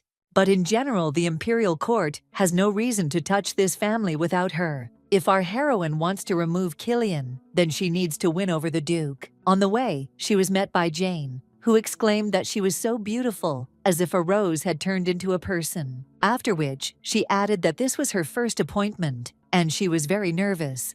Elena replied that she was also shaking all over it, just didn't look like she was nervous. Lexion met them downstairs, and the girl said that he looked absolutely wonderful today. The boy became very embarrassed, blushed, and replied that his sister was also very beautiful. After some time, the boys walked together to the castle and thought that everything around was very beautiful. It was very interesting what was inside. Suddenly, they began to hear shouts that this was the half-family of Helios. Elena thought to herself that she didn't want to make any unnecessary noise on the day of the appointment. The boys did not calm down and shouted that the half-brother really thought that he could become the heir if he dressed up well. Our heroine could not resist and approached them saying that it was nice to meet you. The young man replied that it was the same. Apparently, she is the one who is under the Duke's care. Their names are Savel Kelton and Jason Houghton. Hearing the names, the girl noted to herself that this was the same little thing that was always next to Killian in the original novel. They were the same vile people as he was, secondary characters who constantly changed women and also groveled before those who were stronger, offending the weak. The guys made fun of Jane, who, having abandoned Killian, chose the main character. Therefore, her face changed, and she said that she had just accidentally overheard their conversation, which had a very strange content. It couldn't have happened that two young men from honorable families gossiped about someone who was here and could hear everything perfectly well. Maybe it just seemed that way to her, right? Jason asked what she meant by that. Did she really come to quarrel because of that half-hearted one? Savel added that perhaps she thinks that since the Duke is looking after her, she really decided that she has become an aristocrat. Elena still remains a pathetic commoner. The girl replied that he was so limited, even though Resful was a commoner. As the guy said, he was still from an aristocratic family. But Lexion, by the way, is the son of a duke, and he is only the son of a count. His family is lower in status than the Hylos family. How can he swear at the little gentleman? They are both still too young, and no one will punish them. But what would happen if they were adults? It would be an insult to a member of the ducal family. The young man shouted, "Who is she to teach him? Can she take responsibility for what she said, no matter what support the girl received from the duke? Does she really think that she can live peacefully if she makes an enemy for herself in the Kelton family?" Our heroine replied that it seemed that he still hadn't heard what was being said about her, so he considered her just a pupil of Yahello's. Of course, the baby is really under his care, but along with this, she is a sorceress, or, to be more precise, an official member of the Magic Tower. He should know that inside the tower, everyone is closely connected to each other. Therefore, she can consider, as he told her, that he was going to turn all the wizards against him, whether the guy will be able to cope with this. The boys started to run away quickly, saying that she would still answer for this. Elena sighed heavily and thought to herself that aristocrats, young and old, were all absolutely the same. Jane exclaimed that it was cool, but the boy muttered that it was okay to ignore it because of him. What if she got into trouble now? The girl asked him not to worry, because she hadn't done anything for which she couldn't answer later, and besides, they wouldn't harm her in any way. Lexion was upset that he couldn't do anything again, and she had to take the rap for him. When they entered the hall, the Duke began to introduce the girl he was looking after, and to say that she had recently become the sorceress of the tower. Everyone present admired how beautiful she was. They had only heard about her, and it was a great honor to meet her in person. The boy thought that he also wanted to help Elena, but at the moment his most important desire was to grow up quickly. After some time, the little gentleman ran into our heroine's room, took her to the window, and showed her that it was snowing outside. The boys immediately went for a walk, and Lexion said that they say that if you make a wish on the first snow, it will definitely come true. Therefore, let him concentrate as he did, and wish for what he wants most in the world. As a result, the girl wished that she, the younger gentleman, and Jane would be happy, and the boy wished that he would quickly become an adult and protect Resfel. In the evening in her bedroom, our heroine thought about how quickly time flies. The brothers should soon leave for the academy, and the Duke will also have more work to do after the winter. It seems they said that in an educational institution, holidays only happen in winter. Of course, it will be easier for her if she doesn't see Killian, but she really doesn't want to say goodbye to Lexion. For the rest of the time, Elena was immersed in developing the recording artifact, but still could not complete even half of it, but still made progress. Still, she found time to have tea with the little gentleman, and Jane made a snowman, played snowballs, and generally spent her last minutes with Lexion. The maid asked what dress she would like to wear for the younger Hylos's birthday. Resfel was thinking about what to give her child for his 10th birthday, since he already has everything, so it would be better to give him what would be most useful for him. The kid unpacked it and saw that there were various books on history, geography, military art, and thanked her. Elena replied that she was very glad that he liked it. The boy once again said a huge thank you to his little sister and added that he would cherish them like the apple of his eye. After drinking the medicine before going to bed, the girl thought that she couldn't stand it. It was very hard because of the pain. But it's good that there is Rose. Suddenly, the spirit of the earth appeared, exclaiming that he missed his mistress very much. Our heroine began to get nervous that she didn't have any carrots. Now she would quickly go and get some, but the rabbit replied that it wasn't necessary. In fact, he came to her in order to introduce her to the other guys, after which a small blue turtle appeared in the room, smiling sweetly. The rabbit exclaimed why Toto was taking so long. He replied that it was because he was slow. Then he crawled closer to our heroine, introduced himself, and said that he was the spirit of water. Thanks to its owner, the turtle is full of strength again, and is very grateful to her for this. The guys told her that if she needed anything, she should call them at any moment, but the girl thought to herself that it was very quiet and calm now. Does this mean that if Elena wants, she can use the power of earth and water? She doesn't need it yet, but she might need it in the future, because she doesn't know what might happen when she leaves the Duke's castle. After some time, the man greeted the guests who came to the birthday of his second son and thanked them for sharing with them the joy of this event. The elder gentleman watched all this from the sidelines and was very angry. Various memories arose in his head. Father said that Lexian grasps everything on the fly and learns faster than his peers. But it's not just about the speed of learning. The boy learns the materials well and applies them perfectly in practice. Apparently, both sons took after him, since they are so smart. The teacher exclaimed that it was a great honor for him to teach such a capable young man as he. The eldest is a smart guy too, but Lexian will make his family shine like no other. Elena said that the heir of the Duke of Hylos calls his brother this and now resorts to violence. Jane stated that from now on he should not allow himself anything unnecessary and should not behave in such a way. All this was supposed to belong to the young man, not the younger brother. But his father told him in a threatening tone that there was no need to raise useless noise in his house. After the Duke was asked if Mr. Killian was his heir, the man replied that nothing had been decided yet, and the boy simply began to leave the room in silence. If only this little boy had not been there, everything could have been different. Meanwhile, our heroine wandered among the guests and looked for her friend who had disappeared somewhere. Then she saw that the girl was talking to Savel Kelton and Jason Houghton,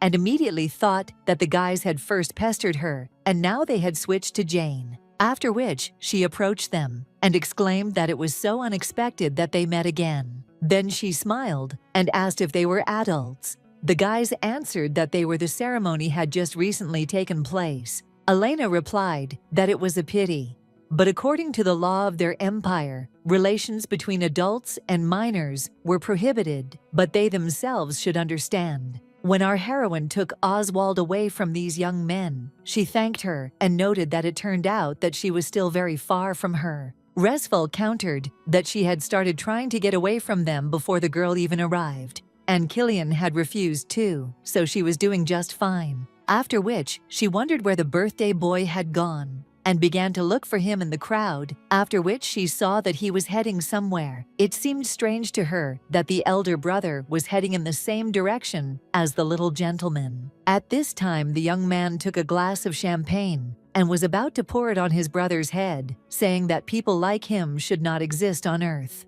But suddenly, Elena materialized in front of him, and it turned out that all the liquid was poured on her, after which the girl stated that he was simply disgusting. Her friend immediately ran up to her and started asking if everything was okay with her. Our heroine replied that everything was fine. The father appeared next, first exclaiming why it was so noisy, but then adding that it seemed his son had forgotten what he had told him. After which he approached Raisfel, put his jacket on her, and told Jane to take the girl to her room. On the way, Oswald said that it was just amazing. She took the hit protecting Lexian. Our heroine replied that she did it because he was too young, and she felt sorry for him. The friend replied that Elena still did not tolerate injustice. By the way, she did not know that Mr. Killian was such a person. The guy seemed pushy and cruel to her, but she didn't think it was that bad. When they got to the door, the girl told Jane to go back into the hall.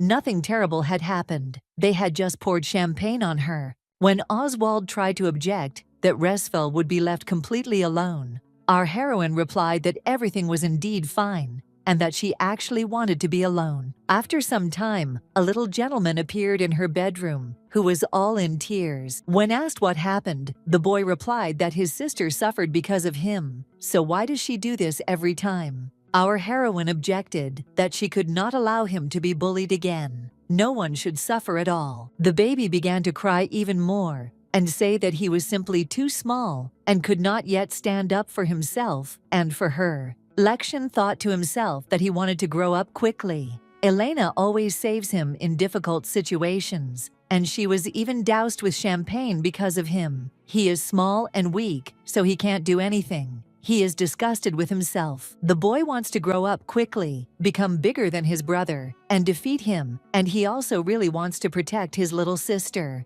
This was his only wish. He would like that, what he wished for, in the first snow to come true. At least one day, faster be more mature, he will be able to become a support for Raisful. Meanwhile, the father told Killian that he dared to disobey him, and the boy asked for forgiveness for this. Is it really so hard not to create unnecessary problems? Why did he do it at all? Has envy taken hold of him so much that now he does not even adhere to his instructions? The young man asked for forgiveness and said that he was wrong and would not do it again. Let the Duke give him one more last chance. This will not happen again in the future. The father thought to himself that no matter how stupid he was still his son. So he replied that this was the last time he would not have another chance. Let him know that. The next day, the butler reported that the Duke was looking for our heroine. Standing near his door, the girl wondered why he suddenly needed her and why he was so worried. But having collected her thoughts, she nevertheless came in to him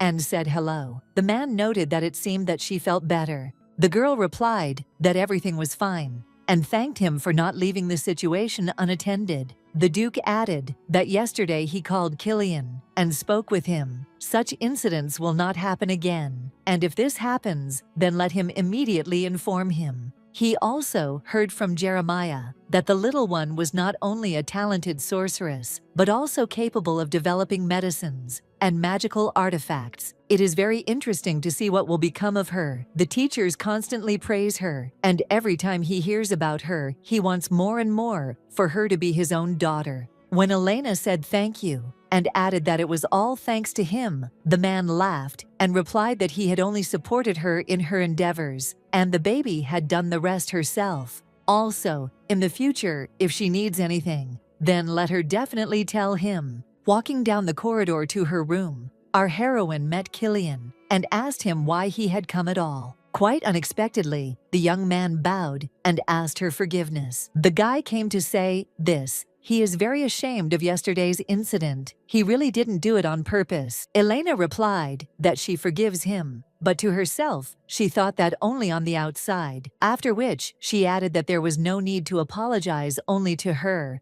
because there was another person who suffered at his hands, and he didn't even have to name them. After some time, the maid informed Lexion that Mistress Elena had come to see him. But when he went out into the corridor, he saw not only her, but also his older brother. The girl immediately began to reassure him that everything was fine. There was no need to be afraid because she was nearby. The young man felt very awkward and could only squeeze out one word: "Forgive me." Our heroine was indignant to herself that this could not be called an apology, then said that it seemed they had agreed that he would do everything as Resful said. Or perhaps her memory was failing her. The young man bowed and asked for forgiveness for having mocked him all this time. Let him forgive his wayward brother. The little gentleman replied that he accepted his apology but could not forgive. Elena thought to herself that she didn't expect him to forgive her either, although it was already difficult to accept this apology. After a while, the maid handed the flower to our heroine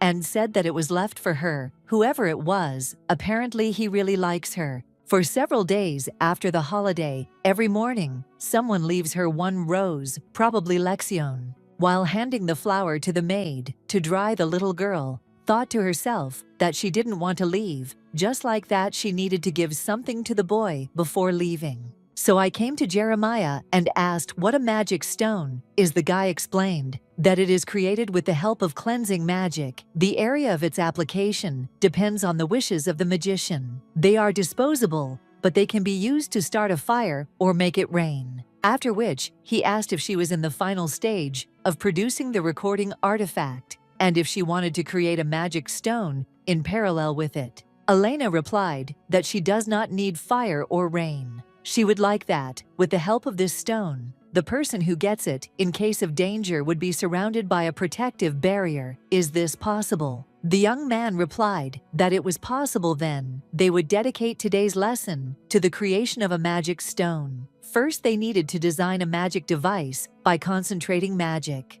The young man noted that she had only just begun, but the shape already resembled a ball. The girl muttered that it seemed that not everything was so good, but in any case, thank you. During the next step, you need to pour the magic that creates the shield into this device. Our heroine tried to do this many times, but everything ended in failure. After which I began to wonder whether it would be possible to do this at all. The guy answered that, of course, let her not worry so much, she is doing well. Now she copes much faster than other magicians. Let them try again, and everything will work out." The little girl thought to herself that this was not just anyone speaking, but the researcher mage from the tower. So everything should work out. A few days later, our heroine managed to form what she had worked so hard to create, and she would be able to give the pendant to Lexian before he left for the academy. The next day, the girl ran into the boy in the hallway and said that she was just on her way to see him.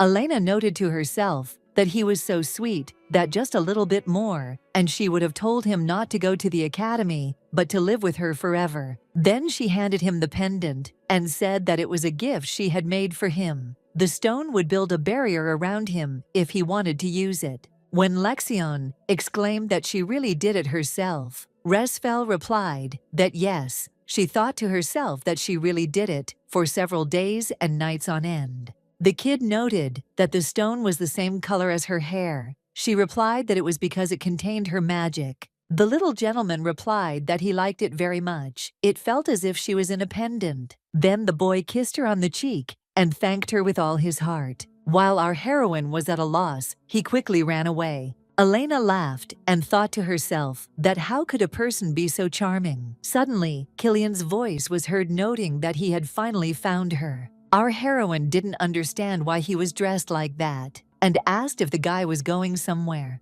The young man asked if he could talk to the girl. I thought to myself that at first glance I understood that I wanted to get Elena. That stern look directed at him, that cold manner of speech, still couldn't stop his desire. She kept growing and growing. So the young man decided to finally confess his feelings. Everyone was wondering who leaves roses in front of the ladies' room every day. She treasures them and keeps them. After some time, Racefel asked what he wanted to talk about since he brought her into the garden. The young man collected his thoughts and asked her to enter into a relationship with him. Elena thought to herself that he had really gone crazy. Had she given him any reason? After all, she had clearly explained that she didn't like Killian. A rabbit with a magic sphere for recording conversations appeared just in time. The girl had previously explained to him that it was necessary to monitor every action of the young man. When our heroine answered that she didn't want to, the guy exclaimed in surprise, asking why. Resfel wondered if he was asking because he genuinely didn't know the reason, or because he was being impudent and would get what he deserved from her. So she smiled sweetly and replied that the gentleman was not her type.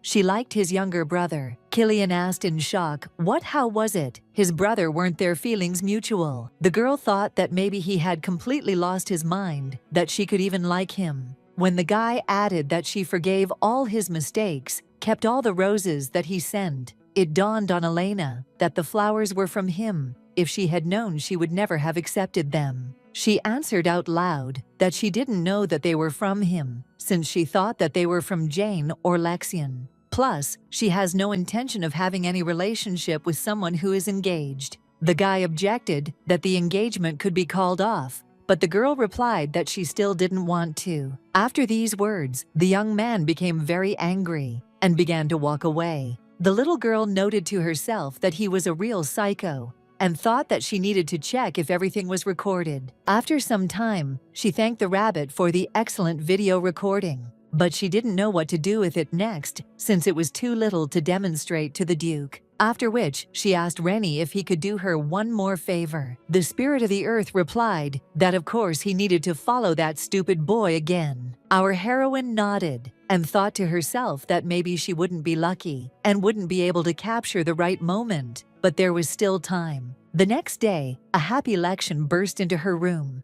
and ran towards her with some document. It turned out to be an engagement contract between Lexion Hylos and Elena Resfel. The boy then solemnly handed her a pen and told her to sign her name at the bottom. The girl decided that he wanted to play family, because if you think about it, they often played like that with Jane. After which, she put her signature, and the little gentleman began to bow to her and thank her. When the boy immediately started to leave, our heroine did not understand what it was, because she thought that he would offer to play some more. Time flew by very quickly. In a few days, Lexion had to leave for the academy. The boy said that he was very sorry that now he would only see his sister on vacation. When our heroine replied that it would be very sad without him, Killian appeared and asked if he could join. The young man was always jealous when they spent time like this. He was very interested in what it was like to sit next to two such beautiful creatures. Then he asked why they both liked his younger brother so much. Elena replied that he was very kind.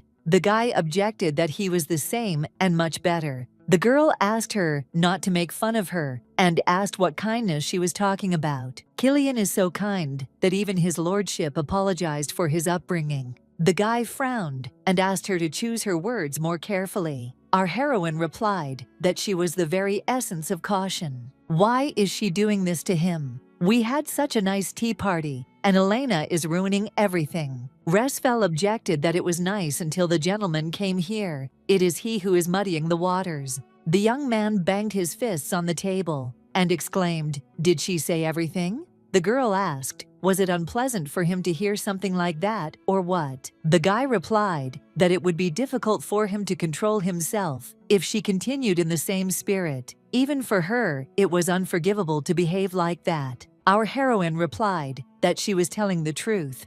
There were two people here who had suffered from him. Doesn't he find the behavior of the offender unacceptable when he comes and laughs as if nothing happened? What he did with these two, Elena saw with her own eyes. The only thing the gentleman knows how to do is to boast of his position. Killian lost his temper, jumped up from the table, and swung his hand at our heroine, screaming, "How dare she do that?" The younger brother arrived in time, covered the girl with himself, and suffered instead of her receiving a blow to the cheek. The young gentleman shouted at him to stop immediately and step aside. But the boy replied that he was not going to go anywhere and that he should not even think of offending his sister. Hylos became even more angry and swung his arm to deliver another blow. Our heroine was tired of this behavior, so she decided to stop it with the help of her magical abilities. The young man screamed loudly and tried to cover his face with his hands, but it did not help. When the girl stopped influencing him with magic, the guy began to ask for help, as he was in a lot of pain. Our heroine wondered what she should do, since she didn't want to help at all. After which, she said how he could ask for help from a person whom he had just wanted to hit. And more than once, the young man always treated Lexion exactly as it would be to be in his place. And although no, compared to the boy, this is complete nonsense. As for him, the idea of suffering a little more, Killian began to beg for mercy and said that he was absolutely wrong. Elena replied that he had the wrong addressee. It was not she who needed to beg, but the one who was constantly suffering because of him. Suddenly, the boy touched her and said that she shouldn't get her hands dirty on him. Resfel thought to herself that because he decided to cover her up,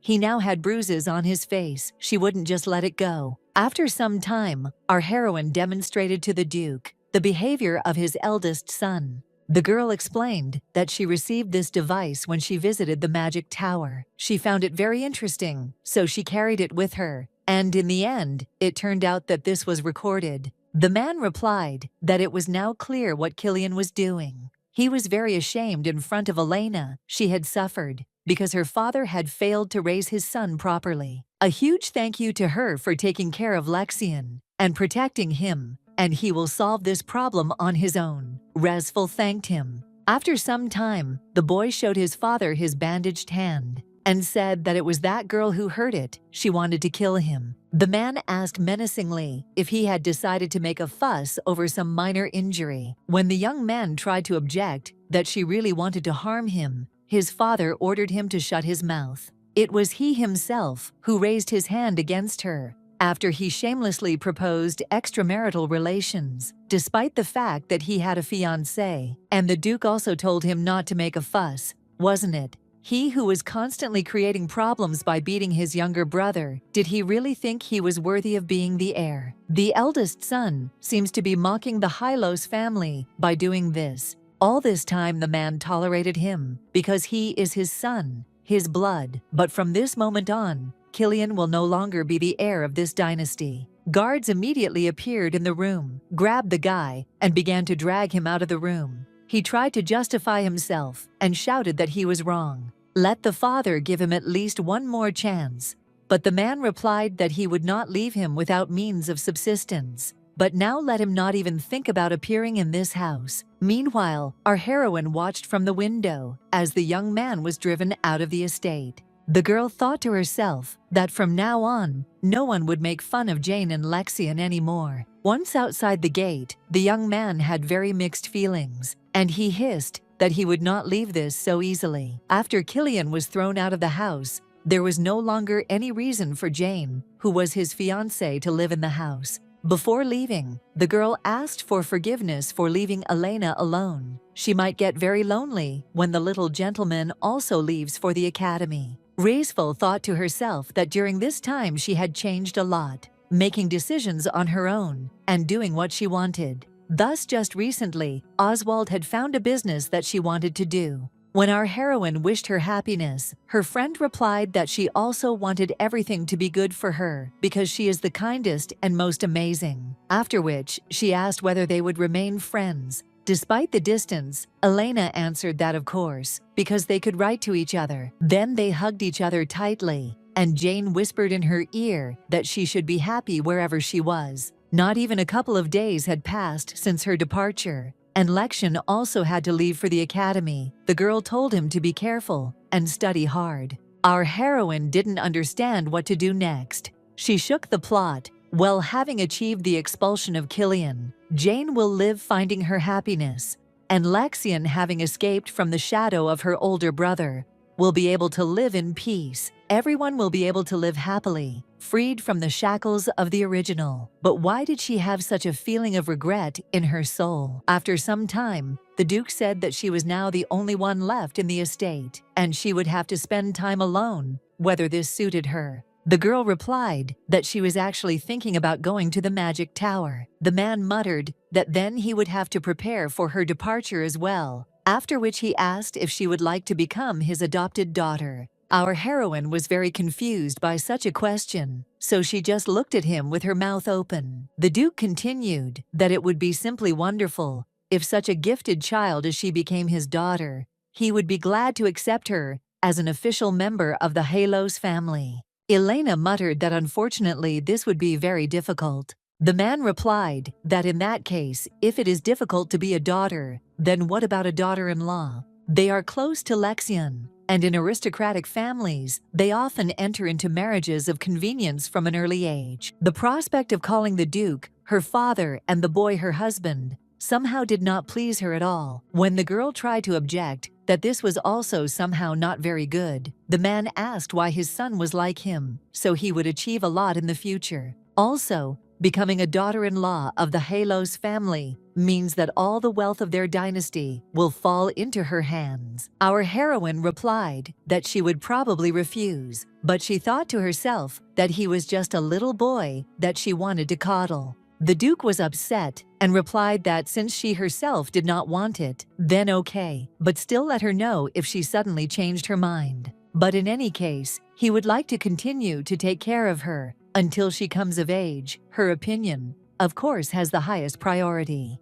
The man hopes that this place has become a home to which she can always return. Elena replied that yes, she would remain in this estate until she came of age. 2 years later, our heroine thought that she had to finish everything before winter came. She is a real tower sorceress who puts off everything until the last minute. Immediately after the research related to drugs comes practice, and she rested too much in the winter. At that time, she was having fun with Lexian, who had returned for winter break, so she did not study or do magic at all. The maid constantly had to justify herself to the teachers and come up with excuses as to where their mistress had gone. Suddenly, the voice of the little gentleman was heard, who stated that they had not seen their sister for a long time and asked what she was doing. The girl replied that she had filmed a video for him, but that there was no need for that now, after which she asked how he ended up there, since it was summer now. Just don't say that he was expelled from the academy or that he dropped out of it himself. The young man replied that he had come because he had some business to attend to. The boy came to his father and asked if he had the right to become the heir. The man replied that of course his blood also flows in his youngest son. If the baby demonstrates that he is worthy of this title, then he will assign it to them. Sometime later at dinner, Lexian said that he would like to go to war this time. Elena was taken aback that if he really does go there, it will happen even faster than in the original. The man noted that she seemed very surprised, but there was no need to worry. He was 11 years old when he first went to war. The people in their family were very strong. Lexian also said that there is no need to worry so much because it is a mere trifle. Literally the next day they were already seeing the boy off and wishing him good luck. The girl asked why all this was happening so hastily, why he had decided to do something like this without even consulting. The young man replied that he simply wanted to become an adult as soon as possible. Elena wondered if this had happened because she had changed the plot. The baby asked her for forgiveness for not being able to be there on her birthday, so he would congratulate her as soon as he returned. The girl handed him the pendant and said that she had been making it for several days in a row and that it would be able to protect him in the war, even if only once. Lexian put it on his neck and said that this was enough, thank her very much. After which, he added that it was time for him to set out on his journey and kissed her hand. Resfel said that he should return unharmed. Elena watched him go and thought that just as she couldn't change the fact that the guy had gone to war, his return in good health would also remain unchanged. After a long period of time, the young man stood on the monster he had defeated. The knights reported that they had eliminated absolutely everyone and had won the victory. The young man muttered that he would finally be able to see his sister because it was time to go back. There comes a day in everyone's life when from the moment they wake up, absolutely everything goes wrong. First, our heroine fell out of bed, then hit her head on the shelf and spilled water. Absolutely everything was not just in complete disarray, but it seemed as if troubles surrounded us from all sides. All the experiments that she had been continuously conducting for 3 months were lost. Someone destroyed everything, and with the most evil intentions. Jane asked who the criminal was. Elena answered that it was obvious she was constantly talking about him. The girl asked if it was really the one who was always arguing with her. This young man is like a jack of all trades, like an eyesore. The young man kept pestering her with the words, "Is it really possible that someone became a tower scholar after just one success?" He can't believe that now the tower selects magicians, not by their abilities, but by the amount of money they bring. It's already rotten. Since when has money alone become enough to decide anything in this place? My friend was indignant that this was also an indicator of her skills. Elena had already created so many medicines. How can anyone not like her? When she looks at her, the world seems to become more beautiful. Our heroine thanked her, and Oswald asked if she had answered him properly. Resfel asked if Jane remembered that the girl specialized in collecting odds evidence. She handed him a recording artifact that she had left in the lab beforehand. So fortunately, the hidden data and samples were in order, and this self-confident guy was begging for forgiveness on his knees in front of her. Therefore, it seemed unnecessary to her to inflate the problem. She decided to feel sorry for him this time. When Jane asked, what if he did it next time? Elena answered that everything would be fine. He wouldn't do something like that again. Her friend was surprised why she was so sure of this, because he envied her. You never know what envy may make a man do, just like Killian, who envied Lexian. Our heroine replied that he had nowhere to go except the tower. He himself realized this, so he would not do such things again. Well, and if he did, then she would bring everything to the attention of the Supreme Mage. Oswald stated that this meant that everything should be in perfect order. Then Elena asked if she could stay with her for the night. Her friend replied that of course then it would be necessary to ask the cook to prepare a whole feast. After her friend handed her a leaflet and asked if she had seen it, Resfel thought that he was originally supposed to return in a year, but it would happen earlier than in the original. His first battle was at the age of 13. The war for territory that began 7 years ago was over in just 3 months. The Empire was able to conquer these lands as a result of the success of this fierce war. But the boy did not return to his homeland. This was not enough for him, since he believed that this was too little for him to ascend to the desired place.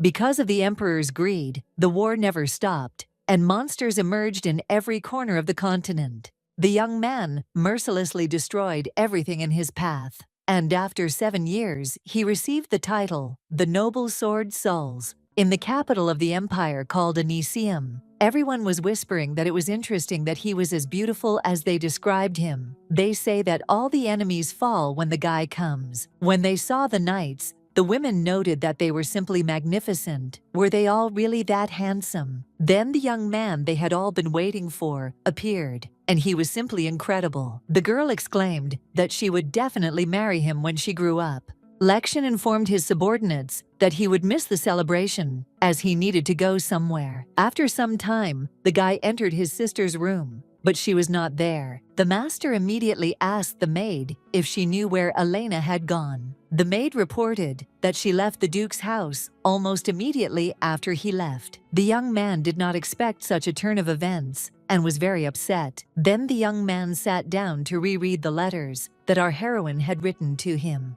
While he was fighting in heavy battles, Elena asked if everything was okay with him. If he was not forgetting to eat, she really hoped that problems like cold and hunger did not bother him on the battlefield. They say that no news is good news, so she is calm despite the fact that he cannot answer her. But still, there are moments of longing for those letters that he wrote from the academy. Let him always be careful. Lexian ordered that from now on, letters from Elena should not be handed to him, but should be forwarded home. Meanwhile, Resfel was thinking that she didn't think the guy would come back a whole year earlier. It seems she changed the plot too much. Now she became uneasy because she doesn't know the future, whether Lexian even remembers her. It seems that they won't even meet now. The Duke noted that the celebration was organized in his honor, and he was not there. Of course, he is an interesting guy, after which he asked what these 7 years were like for him. The young man said nothing, except that he was bored. The man laughed, because he was bored in the war. This guy is definitely his son. The young man stated that during all this time he had clearly proven his importance. The father replied that he understood him, and that from now on, the place of Hylos's heir was his. Then the guy went out into the corridor and told his subordinate that they were going to the tower immediately. The knight objected that they didn't really like people without magical abilities there. Besides, they would have to walk there for a quarter of a day since the tower was in the desert. Lexian replied that it made no difference to him. The ward again objected that the magicians would definitely make a big noise. They would not even let the emperor in unless he warned them of his visit in advance. But the young man didn't care at all, since 7 years of waiting was enough for him. Meanwhile, on the eastern outskirts of the Soul's Empire, in the garden, in the western part of the Magic Tower, Elena was talking with her teacher. Jeremiah asked what happened. Her research that she talked about last time seemed to be taking a bit longer. Resfel thought to herself that something had indeed happened. Lupes wanted to destroy all her work, but she shouldn't get so easily upset about something like that. Therefore, she replied that she was mistaken, although she was a qualified scholar of the Western Magic Tower. The teacher exclaimed, "In what sense?" Since she had never made mistakes before. Our heroine answered that she can make mistakes like all other people, because she is also a person. The magician muttered that if this was really so, then nothing could be done about it. However, if someone intentionally harmed her, then he should certainly inform him about it. Suddenly, an assistant ran up to them and informed them that an uninvited visitor had arrived. Elena said to drive him away, because even the emperor cannot come whenever he wants. But the guy said that Duke Hylos, who had recently inherited the title, had arrived, and he was looking for her. Meanwhile, the young man and the knight stood near the magical formation that protected the tower. Kerr tried to touch her, but it was as if he had been scalded by fire, after which he stated that it seemed that they would not be able to enter there after all. Suddenly, the ball on the door lit up, and a voice came from there, asking where they had come from. The young man replied that they were from the mansion of the Duke of Hylos, after which the barrier began to dissipate, and the guys noted that they could control it even in parts. When they entered inside, a guy ran up to them and asked why they had come here without warning. The young man bowed and asked forgiveness for not notifying them in advance. The butler looked at Lexian and noted to himself that it was crazy he was seeing such a beautiful person for the first time. The young man immediately asked where his sister Elena was at the moment. The assistant was confused and just looked at him silently because he did not know what to answer. The guy repeated menacingly that Duke Lexion Hylos was asking where Resfel was now. After some time, when the guys finally met, Kurd noted to himself that the commander seemed so gloomy and insensitive, and now he was smiling like that. They fought side by side on the battlefield for 7 years, but he never showed him this side of himself. Sometimes, of course, the knight noticed how sad he felt when looking at the pendant, but he didn't think that Lexion could change so much. And the reason for his impatience, for which he rushed here in such anxiety, was the desire to see her, who is very beautiful. The young man kissed her hand and said that he missed her very much. Our heroine exclaimed that it had been so long since they had seen each other, but she thought to herself that this was really the little one she knew. The young man replied that so much time had passed, and she was still the same. Elena replied that she could not say the same about him since she barely recognized him. Lexion said that he was worried that she might not remember him. Resfel exclaimed that how could she forget him? Suddenly, the teacher appeared, coughed, and said that it would be better if they went into the guest room and continued their conversation there over a cup of tea, and everyone else would not distract them.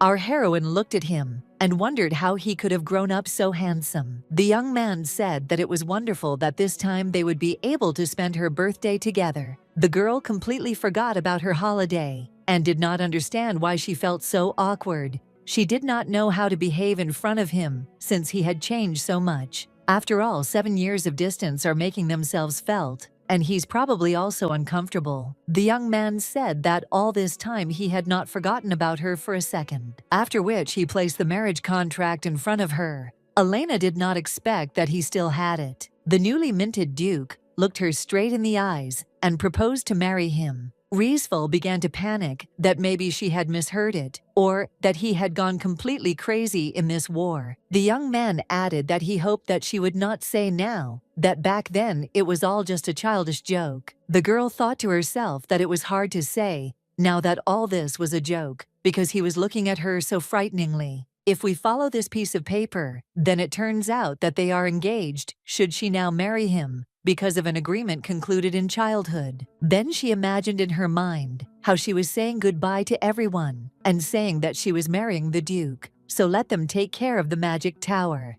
The magicians had tears in their eyes. They asked to look in on them at least sometimes and be happy. In the palace, she will be surrounded by a crowd of servants who will ask a lot of questions about what curtains to hang, what menu to develop, and much more. When she finally has a free minute to return to her experiments, some problems will definitely arise that will need to be solved. And when she thinks that she has finished everything and decides to devote the day to her beloved self, she will be stopped and told that she cannot leave now. She never thought about marriage, and to marry a duke is scary to even imagine. Besides, marriage is one of the most important decisions in life. No matter how beautiful Lexion is, there is nothing you can do about it. Therefore, in her head there were only thoughts about how to refuse him correctly so that he would not be offended. Therefore, she replied that first she needed time to think about it since it was too unexpected. The young man was upset at first, but then he said that he understood everything and would give her the time she needed, after which he immediately began to leave, saying that he had urgent business. Our heroine was completely confused because he appeared so suddenly and immediately asked her to marry him. What was he even thinking about? The assistant exclaimed how she knew Duke Hylos. Elena replied that she simply owed something to his family in the past.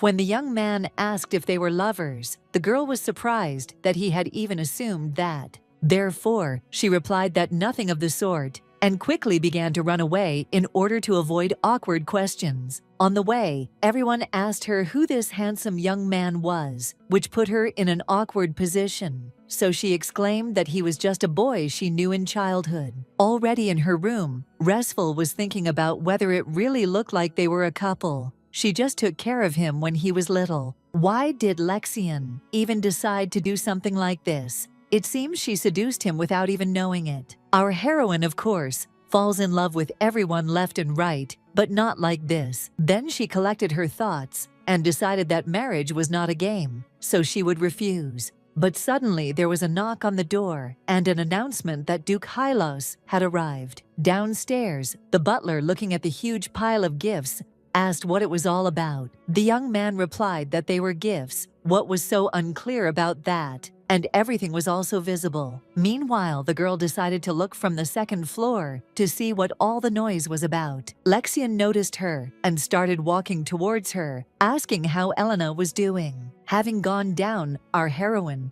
asked what all this was. Smiling sweetly, the guy replied that these were her gifts. Did his sister like them? Restful thought to herself that of course she liked them, but if she accepted them, she would have to give something in return. Therefore, since she decided to refuse, it was better not to accept them. But Lexian unexpectedly said that if she did not mind, he would like to see how and where Elena lives. The girl took him into the laboratory and said that there was nothing much to see there, but it was the place where she worked. It's a complete mess, as I haven't had time to clean up yet, but I hope that won't prevent me from looking around. I thought to myself that it seemed to be said that Lexian could control aura. Perhaps he was interested in similar magic. The young man asked what all these liquids in the flasks were for. The girl explained that this is a potion for improving memory. The effect is only for 1 day, of course, but the memory improves twice as much. And next to it was a translucent potion, which also had high efficiency. The guy ignored everything she said and simply looked at her attentively. Then the girl finally stopped and apologized for seeming to get a little carried away. Lexian replied that it was okay. He really enjoyed listening to her. Our heroine exclaimed that one cannot just say such things, and you can't smile so sweetly either. She thought to herself that it was too dangerous for her heart. The young man leaned towards her and asked if she was shy. Elena panicked. How could she openly ask something like that? After which, she muttered that he was just so handsome, and noted to herself that at this rate, her face would soon become redder than a tomato. The young man took her hand, put it on his cheek, and said that if he was handsome, then let her look at him more. She could. The girl thought it was very dangerous to continue, so she turned away and told him that it was time to go. Elena needs to submit a report urgently, so she needs to do a little work. The young man noticed that her cheeks had turned red and replied that, well, then they would see each other later. When he left, Resful thought that it was simply crazy when he managed to mature so much. As Lexian walked down the corridor, the butler suddenly appeared and noted that he had found him. When the young man asked in bewilderment what it was, the guy explained that it was a portal. After some time, Elena thought that Hylos should have come to say goodbye, since he said that they would meet later, but he just went back without a word.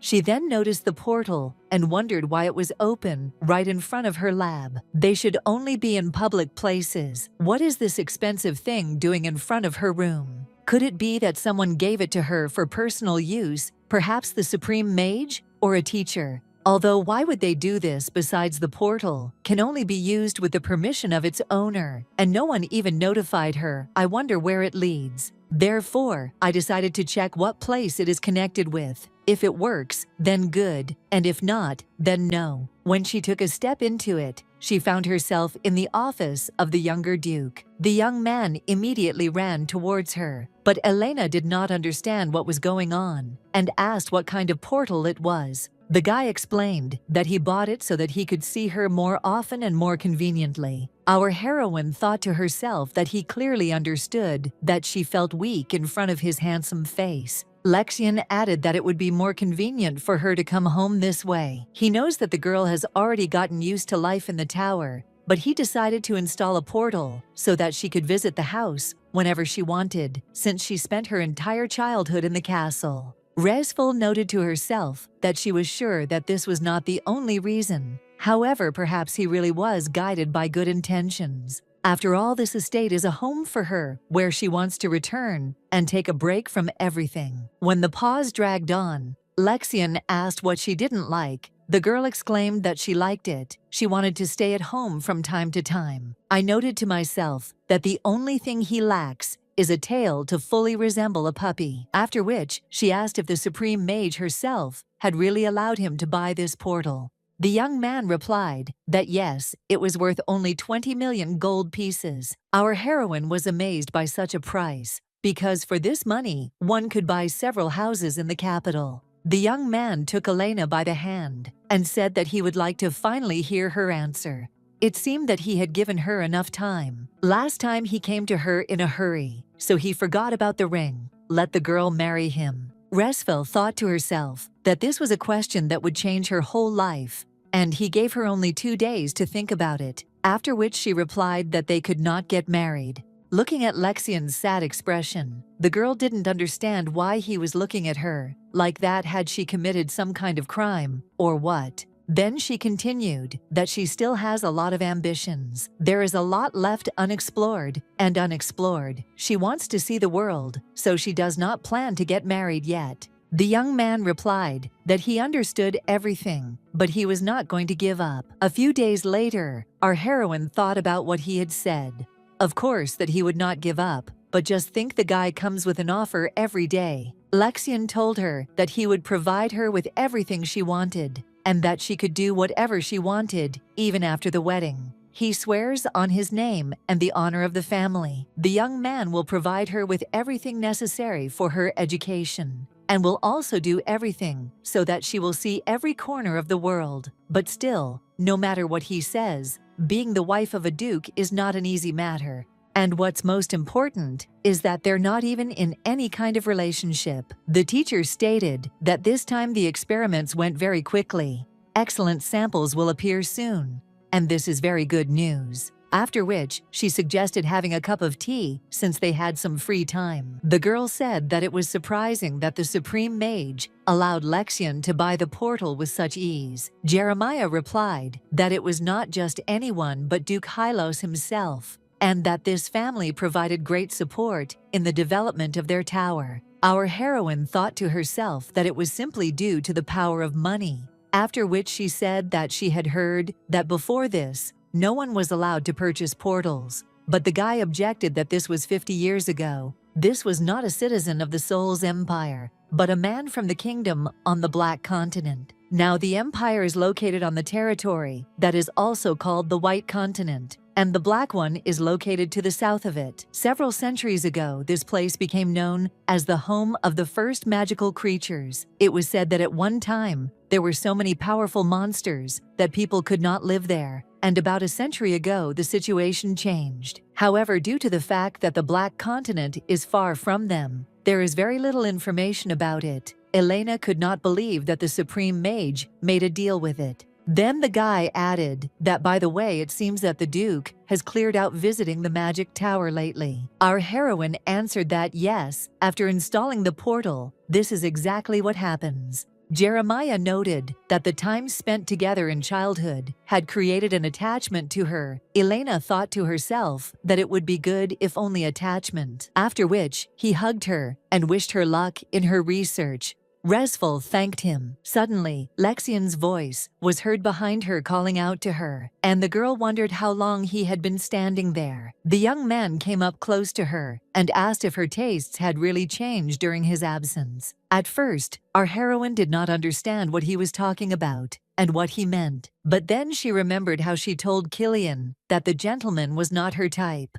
She liked his younger brother. The young man himself added that she had said in childhood that she liked him, and Elena wondered whether he had really decided that she now liked the teacher. Lexian came even closer to her and asked again if her tastes had changed, if she liked someone else. The girl suggested going inside and talking there since even the walls have ears. Then she took him into the bedroom, sat him down on the sofa, and handed him a cup of tea to calm him down. After which, she explained that Jeremiah is her teacher, whom she treats like family, and what he saw today is a common thing for them. Besides, he likes older girls, and now he has an unrequited love for one person. The young man asked what about her, whether our heroine was in love. When Elena replied that she didn't like older guys, Lexian smiled from ear to ear, as if he had won another war. After which, he clarified that it turns out he was still to her taste.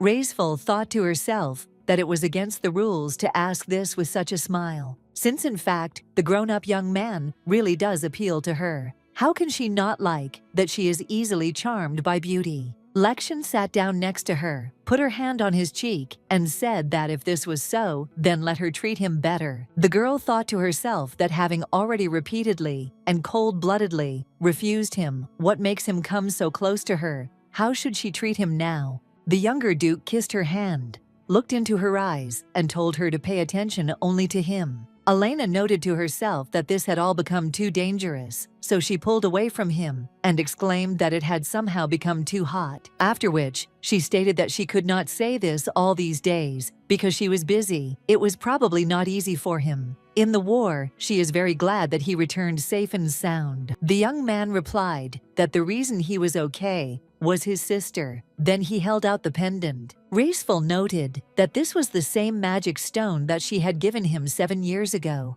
It seemed to her that he had changed so much since childhood, but it turns out that Lexian remained the same. Then the young man took her hand again and asked if she could be his friend. Kerr exclaimed in surprise. What did he just say? Could it really be that the commander had been following Elena for several days with a proposal of marriage? A few minutes ago, the young man asked if something had happened to the gentleman, since his face was not looking good today. He was very happy when Lexian suddenly spoke and finally decided to share his experiences with him. But what he heard shocked him, so he asked if he really thought he had acted appropriately. Noticing that Lexian had begun to glare at him, the assistant immediately asked for forgiveness and added that it had slipped out of frustration. After which, he said that it is clear that since childhood, he had looked only at her, and when he was at war, his feelings only grew. But how can he be sure that the lady feels the same? Even if that were the case, who would agree to get married just like that? You can't argue that the gentleman is very handsome and talented. Plus, he also became a duke, so there is a possibility of consent. However, Elena spent her childhood with him and most likely perceives him as her younger brother, which is why she refused him. The young man objected that his sister said it was because she had too much ambition. Kerr replied that the reason may indeed be this, but he hears these words as a refusal, so as not to offend her little brother whom she cares for. In any case, since his feelings for her are unchanged, then let him start everything from the very beginning, with friendship and not with marriage. So, Lexian offered friendship to our heroine and added that he had recently been too hasty when he spoke about marriage, so he would like to start everything from scratch. Our heroine answered that it was fine, but on one condition.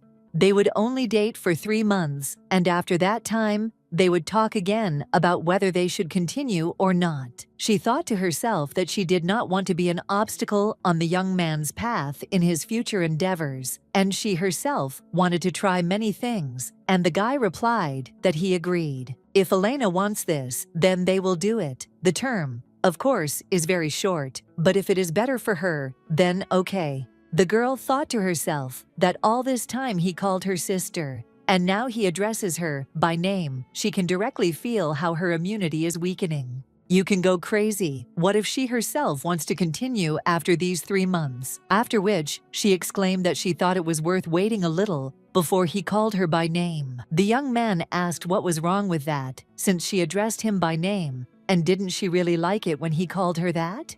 Our heroine muttered that this was not the case, but she thought to herself that it was just the opposite. Lexian said that he would then continue to call her by name. He had heard that lovers call each other exactly that way, or come up with nicknames. Perhaps she likes them better. Elena panicked. What other nickname does he really want her dead? So she exclaimed that this was too much. Then the young man said that tomorrow was her birthday. He would like to arrange a grand feast, but most likely she would not like that, right? When the girl nodded, the guy stated that he thought the same, so he decided to prepare something else, whether she would be able to devote time to it tomorrow. Resfel replied that she had one meeting in the morning, so it would be after lunch. The guy asked what other meeting. Our heroine explained that she would need to meet with the Supreme Mage. The expression on the young man's face immediately changed to a friendly one, after which the young man kissed her hand and said that then they would see each other tomorrow. He would be waiting impatiently. When Lexian left, Elena wondered how she was going to survive these 3 months. It seemed like her heart would just break and she would die. The next day, our heroine dressed up in a chic dress and thought that since she decided to meet the Duke, then this should be enough. In the corridor, she ran into a teacher who immediately congratulated her on the holiday, after which he handed her the magic book and said that it was his gift. The girl thanked him and noted to herself that she had just wanted to find out more about minerals and how he had guessed so well. Jeremiah replied that he was very glad that he had pleased her and now let her go since the Supreme Mage was waiting for her. Elena doesn't know why, but every birthday Karen calls her to check on her condition. The woman greeted him warmly, congratulated him on his birthday, and asked him to give her hand. As soon as she touched it, a magical glow appeared, and Resful felt its strong energy. Having completed the check, the Supreme Mage stated that everything was in perfect order. Now the birthday girl can go and celebrate her birthday well. When the girl left, Karen's face changed, and she thought to herself that she needed to start getting ready little by little. Our heroine went out the door and thought about the need to prepare for the meeting with the Duke. But the young man appeared on his own with a bouquet of flowers and a small box. The young man tried to shout to Elena, but she was looking only at his shirt, which was about to come unbuttoned. Then the guy congratulated her on her birthday, handed her a bouquet, and told her to open the box. Looking at the necklace, Resful wondered if these were mermaid tears. They are the first item on every lady's wish list in the Empire, but they are so expensive that they make everyone around them cry. Our heroine exclaimed that they were very expensive, but Lexian said that he thought they were beautiful because they matched the color of her eyes. Didn't she like them? The girl replied that it was not about that, but she thought to herself that for Hylos, this amount probably did not matter at all. After which the young man took this decoration and put it on Elena's neck, who thought to herself that although their relationship was limited in time, she thought that they could still give each other such gifts. The young man looked at her and said that it suited her very well,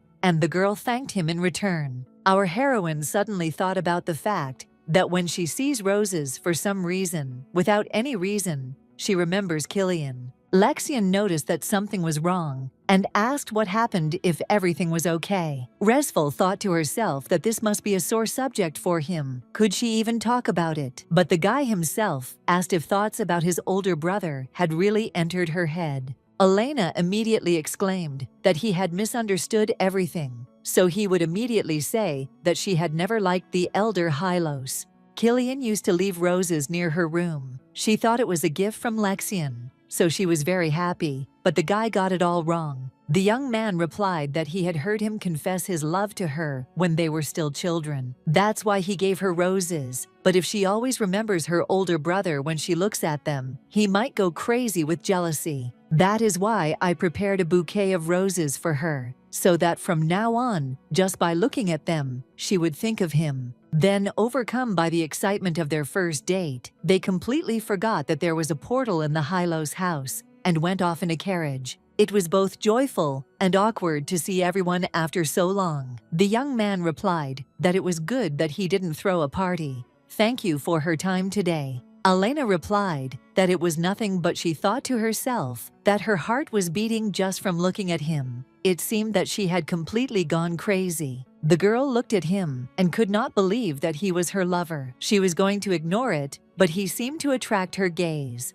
Her heart was jumping, and it seemed as if she was going crazy. But she can't fall in love with him even more. Our heroine understands that he really likes her, but more than anything in the world, she loves her job. Then they arrived at their destination, and the young man gave her his hand so that she could get out of the carriage. Elena immediately thought to herself that this was another test for her. Therefore, I reminded myself once again that I shouldn't fall in love with him. Let him remember his precious experiments. At the restaurant, Lexian said that he had ordered a full table for them to start with, and if she wanted more, she could just say so. Resfel thought to herself that this place was usually packed with guests, and they even wanted to lure the chef to the imperial palace, but he refused. Our heroine could not even imagine that she would bathe in luxury. Now her taste is clear. When the guy asked if she had enjoyed it, Elena replied that she had never eaten anything tastier in her life. Although it would be better to say that she now understands why the emperor wanted to invite the local cook, but the food in the Yahello's house and in the tower is also delicious. But still, next time the young man shouldn't book the entire restaurant. The young man asked if she wouldn't be uncomfortable because of the noise around her. The girl replied that she really didn't like crowds, but a little commotion wouldn't hurt, and she didn't think people would make much noise. Then Lexian said that there was a lake called Anticium nearby. Had the girl heard about it? Resful replied that yes, she had been told that it was a very famous place, so she and Jane went there on an excursion. The young man replied that it was a pity that he was not the first person she would go there with, but perhaps it was worth going to the lake and taking a walk at the same time. On the way, the guy said that today is her birthday. Wouldn't she like something special? Our heroine replied that she hadn't thought about it at all. After moving to the Magic Tower, she was always so busy that she didn't remember her holiday at all. Helos noted that she really loves to work. The girl replied that yes, creating something new and using magic is excellent. Then she saw a couple in front of her, and the young man looked like Savel. This is the same scoundrel who insulted Lexion several years ago when the Duke held a celebration in honor of the victory in the war. How nice it would be to run up to him right now and punch him in the insolent mug, but she doesn't want him and Hylos to meet. Therefore, she suggested to the young man to go in the other direction. But the acquaintance she least wanted to meet noticed them himself and came up to them with the words that they had not seen the Duke for a long time. Lexion replied that indeed, he also sees that each time he is with different girls. The young man had only recently returned to the Empire, but he had already managed to change his girlfriend 3 times in such a short time. His companion immediately asked for forgiveness and said that she urgently needed to leave. Savel immediately ran after her and said that they would see each other a little later. Our heroine found this situation very amusing, and she laughed sincerely, after which she asked for forgiveness since she did it too loudly.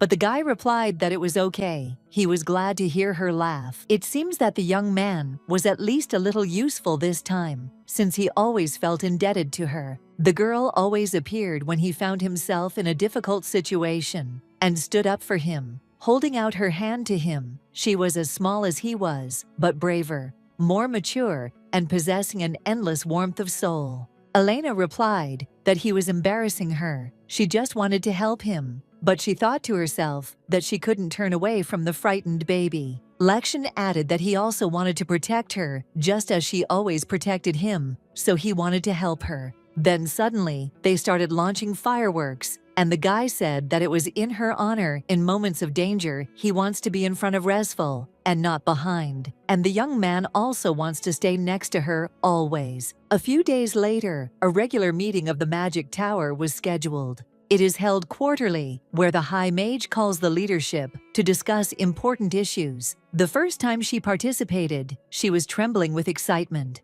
After some time, Karen materialized in the room and ordered a report on the situation. The head of the Eastern Tower, Jacob, reported that a few days ago strange movement was noticed on the Black Continent. According to the researcher, someone began to control the monsters. Elena thought to herself that magical creatures act on instinct. They are stronger than people, but they have no intelligence and system, so they can be dealt with. But if someone is able to gather them together and use them as an army, then there will be trouble. The woman asked if he was sure that his researcher had been able to see clearly that someone was controlling the monsters. Jacob replied that he said that he looked from heaven and saw a man standing in the midst of them, and they did not attack him, but it seemed as if the monsters were moving following his gestures. There has never been a time when magical monsters have not attacked people, so it might seem as if he was controlling them. The Supreme Mage concluded that they had no precise evidence,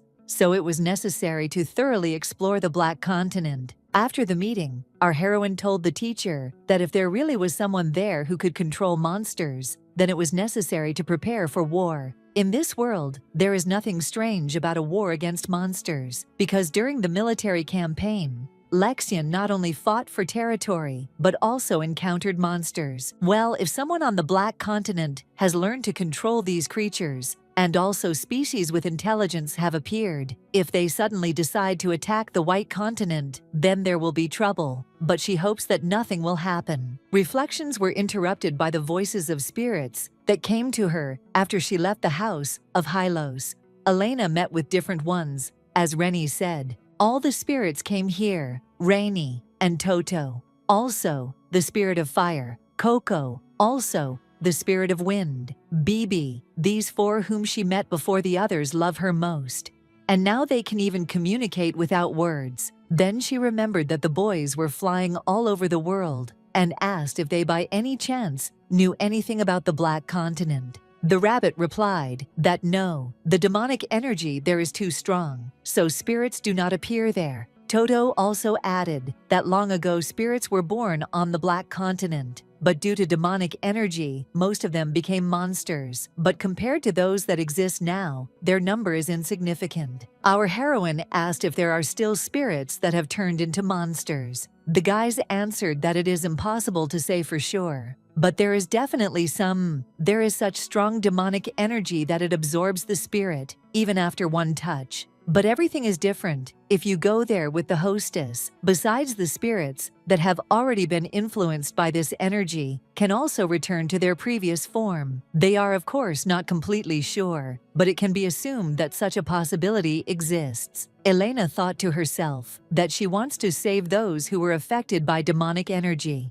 Meanwhile, Karen was thinking about asking Jacob and his researchers to double-check everything, but she had a bad feeling. Suddenly, there was a loud ringing sound, and the woman noted that there was some problem with the portal. About 50 years ago, one of the kings on the Black Continent was sold a portal that was connected to this place. The reason she gave permission in the first place was in case the territory fell to the onslaught of monsters. There had to be some way to ask for help, so she couldn't refuse. However, it cannot be that in order to destroy something with the magic she has invested, it would take a power no less than her own. If indeed someone has appeared who can control monsters, and he has power equal to her, then the White Continent is in danger. The woman was angry and thought about what kind of person dared to provoke the supreme magician. Meanwhile, our heroine came to the library, and it would not be an exaggeration to say that this place contains books from all over the world.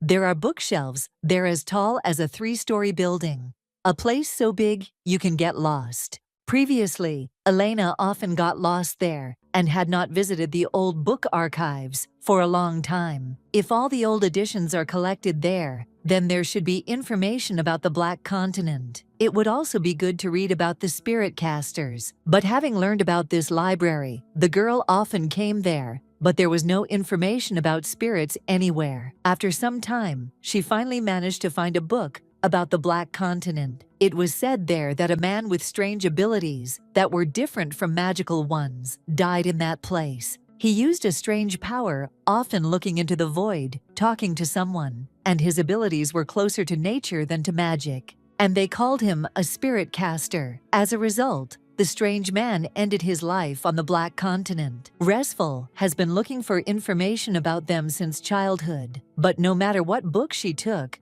there was no mention of them anywhere. Our heroine decided that it would be better to read about the Black Continent first. This area was once a place teeming with monsters, so people could not survive there. Exactly a century ago, some still managed to settle in that place, and they were the descendants of the spirit caster, namely, the children born to the younger sister of that man. Having found the bodies of their ancestors, they headed to the Black Continent in an attempt to find a safe place. However, the time of their stay on the continent increased, and eventually they settled there. Therefore, after many years, the whole kingdom began to flourish. But at the most interesting point, the story ended as the pages turned out to be empty. Our heroine couldn't believe that this was all. There had to be something else. But in the end, Resfel was unable to find any more information. The current changes on the Black Continent, the past spirit summoner, and the kingdom founded by his ancestors. Is there a connection between these facts? In any case, most likely the portal of the Supreme Mage may be located in that place. If this is really so, then why did the woman give permission for this? She was told that Karen is over 400 years old. Perhaps there is some connection with the spirit caster, but it is better not to make hasty conclusions. Jacob and the explorers of the Eastern Tower headed to the Black Continent. Everything can be sorted out when they return. But the journey from the White Continent to that territory takes several weeks. She really hopes that nothing bad will happen. Meanwhile, in the Duchy of Halos, a young man was cutting his own hair. Elena was constantly on his mind, so he thought about how much he wanted to make her happy. After a while, Kerr exclaimed that the commander had just said something. He thought he had misheard. Something had Lexion done something again, while the guy had been busy these past few days. The Duke calmly repeated that he had decided to enter into a relationship with Resfel for 3 months. The assistant had mixed feelings, so he shouted that his lordship should have opposed this. And the guy is wondering why the commander suddenly decided to take care of his haircut. So that's the reason this isn't even an official relationship. The young man replied that in any case he did not want to ignore Elena's opinion. The assistant thought to himself that perhaps this was even for the best. The lady had a lot of work, and she was the person who had not accepted the Duke's proposal of marriage. And perhaps she would refuse him more gently later. For a girl like this, accepting a temporary relationship is already a great achievement. After which the young man said that then during this time, he must give it his all. Since this is how it turned out, the guy should do everything possible so that she cannot retreat from his charm. The young man replied that he was just about to act according to this plan. Meanwhile, at the Oswald estate, Jane was delighted that Mr. Lexion had proposed to her friend. What did she do? The girl hopes that she agreed, but our heroine replied that she refused. To the surprised question why Elena answered that she herself knows what she likes to work most of all. If she marries Hylos and becomes a duchess, it will be difficult for her to continue the life of a magician.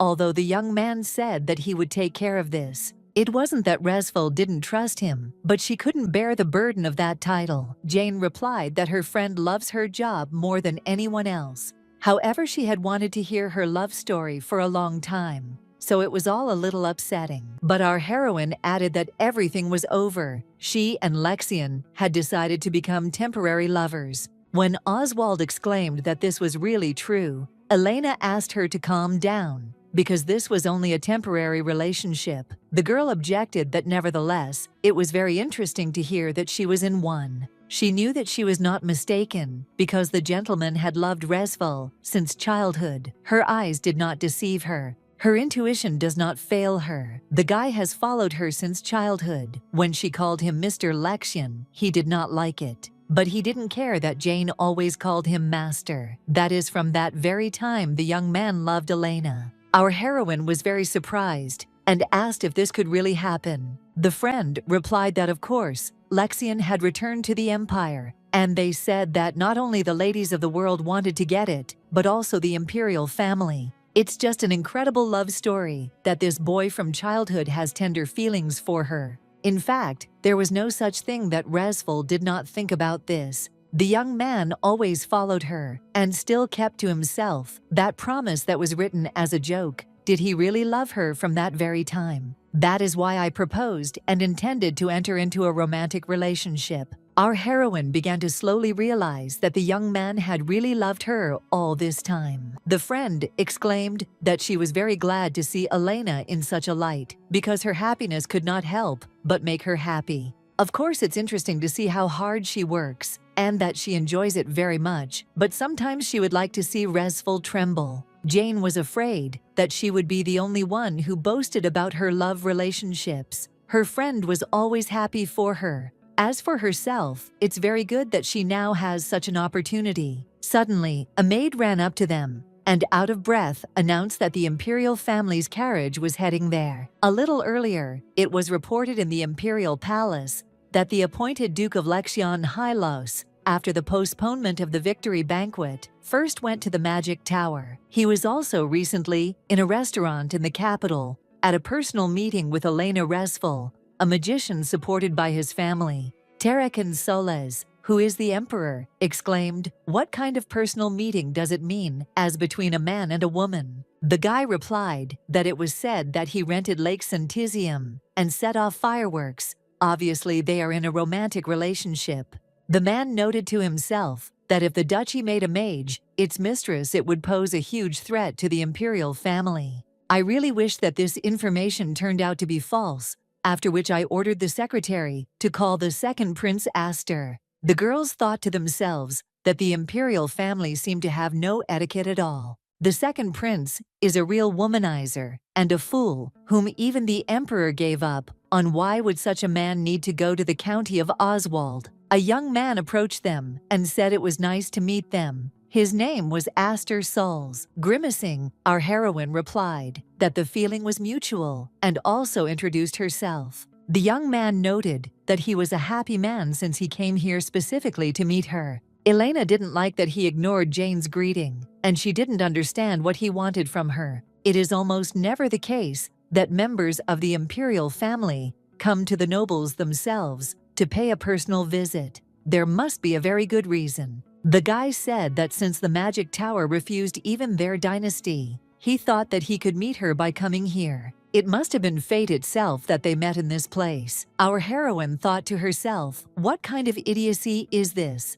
It turns out he used her friend just for the sake of meeting her. After which, she said that since he had acted so meanly towards the Oswald family in order to meet with her, then what business did he have with her? The guy replied that he didn't want to offend anyone, he just dreamed of seeing Elena, and there were many obstacles on the way, and he thought to himself that usually girls tremble just seeing his smile. But what's wrong with this girl? But naturally, although it was a temporary relationship, Elena's partner was one of the few handsome men in the empire, and according to the original plot, her lover was the main character Hayes. Astor decided that he needed to get out his secret weapon and said that he came because he really wanted to talk to Resful. He would really like to become at least a little closer, but he thought to himself that there was not a single girl who would not succumb to such a pitiful manner. In his imagination, Jane and Elena immediately swam and were ready for anything, but the reality turned out to be different.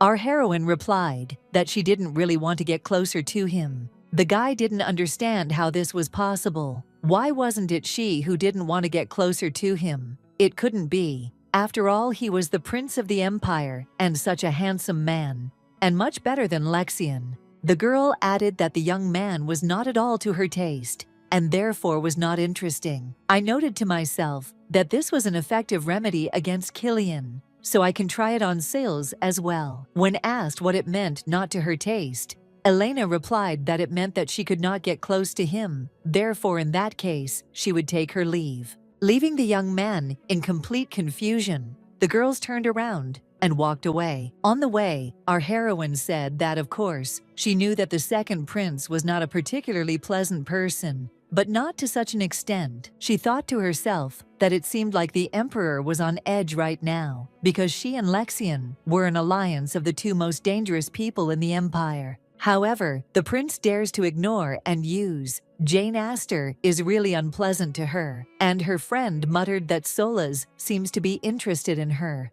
Elena replied that this was a way to keep the Hylos duchies under control, because the imperial family was always afraid of them. Oswald noted that in that case, they knew that she had been seeing Lexian a lot lately. Our heroine replied that yes, that is exactly why the second prince came. They want to break off her relationship with the young man. Elena thought that it was obvious that that narrow-minded man had only relied on his appearance when he seduced her. But that was simply ridiculous, since he was not fit to hold a candle to Hylos. It is obvious that the second prince has suffered disgrace, but will not be able to complain to the emperor. He is like a discarded pawn. Since he is not the heir, the emperor probably does not have high hopes, so such rudeness is quite forgivable. In addition, the girl is the main researcher of the Magic Tower, and he was the first to look down on her friend. What else could one expect from members of the imperial family? While Elena was taking a bath, she was informed that the second prince had left the Oswald mansion. In this castle, she had her own bedroom, with a huge bathroom and an extensive wardrobe. After some time, Jane looked in on her and said that Hayes had arrived. This guy was the main character in the original story and is the current Marquise of Crete. Our heroine immediately said that she wished her a good time and that they would see each other a little later. But her friend objected that she wanted to have dinner with her. So how about we all go together? Thanks to the girl, this was not their first meeting. They had already seen each other several times and greeted each other. So after thinking a little, Elena replied that, why not? She was not against it. Oswald added that Hayes actually brought a friend, so it would be a little awkward. Restful asked in surprise what other friend. Jane answered that it was the Marchioness Leater Hasnell. Elena hasn't seen him, but she knows his name, a minor character who gave love advice to the main character. He is not a womanizer, but was very popular among the ladies. Noticing that the girl was thinking about something, Oswald said that if she was uncomfortable, she didn't have to go. But our heroine exclaimed that this was absolutely not true. She was just a little confused. I thought to myself that how could I miss the opportunity to see the couple from the original story making out? When the guys met and started hugging, Elena noted that it was expected from the main character. Even the look was excellent. Jane should be happy. A young man approached our heroine and introduced himself as Leater Hasnell. Elena thought to herself that she was very surprised when the guy winked at her. The young man did not take his eyes off her and thought that it was good that he followed his friend. A few hours earlier, he learned that the young man was going to Oswald County. Therefore, he stated that in order to meet with Lady Jane, it seems he spoke about the fact that she has a friend who is a magician. Hayes replied that if he meant Mrs. Elena, then yes, she is a very capable magician. Leater tried his best to persuade his friend to take him with him, and in the end, they met. This girl, in fact, is Resfil. She has a beautiful appearance, an elegant aristocratic posture, and a very sweet voice. Finally, the day came when the young man could experience such feelings. Our heroine sat at a barbecue party, watching her friend and her lover. Hayes fed her, and the girl became embarrassed and said that they were not alone. When the young man turned to her abruptly, Elena was a little frightened by the surprise, but asked what Marquise Hasnell wanted to say. The young man objected that she could address him as informally as she did others. Resful replied that if he himself was comfortable with it, then of course. The young man added that he had heard that she was a sorceress and that it was simply amazing. Elena thought to herself that after getting into the magic tower, everyone she met at work reacted exactly like that she was an amazing magician. To be honest, she was already tired of hearing praise so often. So she answered, "Thank you," with a displeased expression on her face. Suddenly, the Marquise asked if she was in a relationship with someone by chance. Resful was taken aback by this question and thought to herself that she simply thought he was drunk because his cheeks were red, the guy was stuttering, and he was breathing heavily. In fact, our heroine was weak in romance, knowing nothing but research. However, Leater actively expressed his feelings and eventually achieved that Elena, who was indifferent to the relationship, also understood it. After which the girl replied that yes, there is someone with whom she is in a romantic relationship. The young man thought to himself, why is he surprised at all? Isn't it natural? Did he really think that he would be the only one who fell for such a beautiful lady? Resful thought that even though this was only a 3-month relationship, they were lovers anyway, so she asked for forgiveness. Leater replied that she didn't need to apologize to him. She was just a little sorry that he was late, after which he asked if they were engaged. The girl muttered that no, but to herself, she thought that there was a marriage contract, but it was concluded with a childhood friend.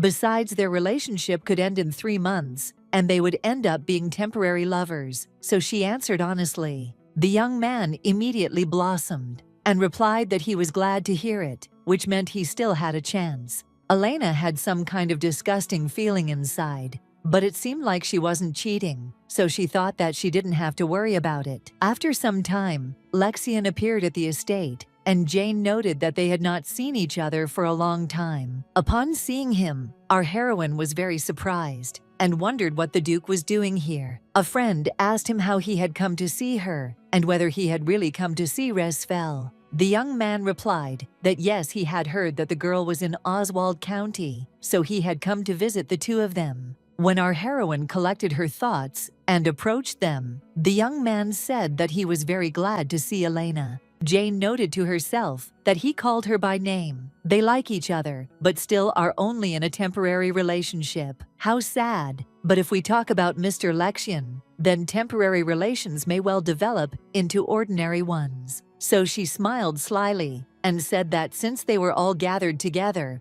why don't they have some tea? Half an hour ago, a friend exclaimed that they needed to get ready, so let her wait a little. The young man was walking and thinking that Elena seemed surprised by his sudden visit. It was very cute. Even if her red hair is disheveled, even if she is in simple clothes, she still remains herself. But suddenly, he heard voices discussing Mrs. Resfel and saying that she was cool. The young man realized that this was a conversation between two maids in the laundry. This place was several dozen meters away from the guy, but Lexian was a sword master and could use aura. One of the maids exclaimed that she was very cool at this age. She was already the main researcher of the Magic Tower. Another one picked up that she was also good-looking. Seeing her with Mrs. Jane, it made one's eyes happy. The guy thought to himself that, of course, this is not why he became a swordmaster, but he wanted to listen. Suddenly, one of the girls said that she was so amazing. Maybe that's why the second prince and the marquis fell in love with her. A representative of the imperial family arrived and said that he wanted to get closer to the lady. Leater also tries in every possible way to attract the attention of our heroine. Lexian was already starting to get angry that these two were confessing their feelings to her. After all, how dare they even approach her while he was not around? But the maid added that she flatly refused them, saying that they were not her type. Elena also answered positively to the Marquise's question about whether she had a lover. After some time, Jane exclaimed that everything was ready and that the Duke should quickly come to them. After tea, the boys said goodbye to Oswald and agreed to meet again soon. Just as our heroine was thinking about going to the shopping district, Lexian asked if she was going there. If you want to use the portal, wouldn't it be better to go to the Yahello estate? Resfel thought to herself that the portal in the shopping district was connected to the garden of the Magic Tower. She usually moved like this. If you go into the portal of the mansion, you can go straight to the laboratory. So this method is also not bad. On the way in the carriage, she noticed that the awkwardness that the girl had already forgotten had reappeared. Suddenly, the guy said that before tea, he was walking in the garden and accidentally overheard the maids talking. They were talking about how yesterday, two men wanted to get closer to her. Elena panicked that the inevitable had finally overtaken her and exclaimed that it was not what he thought. She told them that she already had a lover. Lexian recalled that the maids were wondering who her lover was, and they suggested that it was Duke Hylos, since the two of them had been friends since childhood, and today he had just arrived. It turns out that Elena herself said that he is her lover, she herself personally. But suddenly, the girl added that in fact, the Marquis asked if she was engaged. The girl answered that this was not so, since they were in fact not engaged. The young man suddenly darkened, and our heroine managed to notice it. But he immediately collected his thoughts and replied that it was nothing to worry about. Right now, they only had a temporary relationship, and since it was true, everything was fine. In reality, everything was not okay. He pretended that everything was okay because of Elena's worries about him. It must have just been uncomfortable for her to hide it. It's not that the guy didn't expect such a situation, because she's a very attractive girl, so it's inevitable that some bugs would flock to her. But who is the Marquis Hasnell? It is necessary to find out in order to understand what he is. But it's already a good sign that Resfel is worried about him when it comes to other men. It seems she herself doesn't know yet, but it's okay, they still have enough time. Near the estate, they were immediately met by the cook, who exclaimed that the lady should definitely have dinner before leaving, because he would prepare the best dish. Our heroine thought to herself that this was burdensome, since in general she wanted to go straight to the office and go through the portal. But the young man leaned over to her and told her to have dinner first and then go on about her business, because this was her home. Resfel could even rest a little. The girl noted to herself that in principle, yes, there was nothing urgent in the magic tower yet, so she answered that she didn't mind. After a while, Elena entered her room, where she stayed before leaving the mansion for several years. Day and night, she devoted herself to research in this place.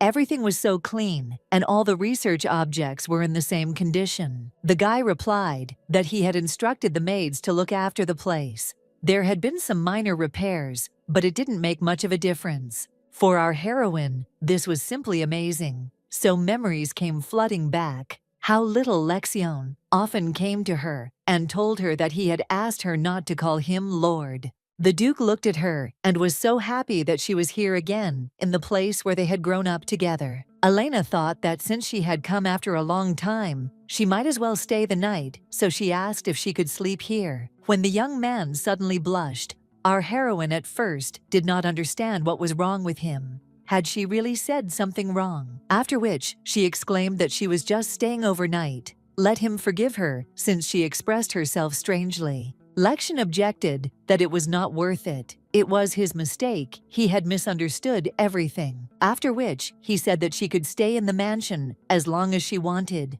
and at any time. Then the Duke added that it was time for him to go, and that she should have a good rest. Our heroine did not understand what was happening to her. It seemed that her heart would just jump out. How did she even get the courage to say that she would stay here for the night? Perhaps go to the tower right now. The young man will not hold her back, but remembering his puppy-like appearance, it is better to leave everything as is. The maid noted that the mistress's skin had become even better. It had been good in childhood, but now it had become downright softer. The girl noted to herself that Rosie remained the same, which is why she felt so calm. She was the assistant who had been looking after her since she was a child. Lexion must have sent her specifically knowing how uncomfortable she was with being served. After some time, Elena was completely ready, and the maids exclaimed that she was very beautiful. When she said that she didn't need makeup because she had no plans after dinner anyway, the maids were very disappointed.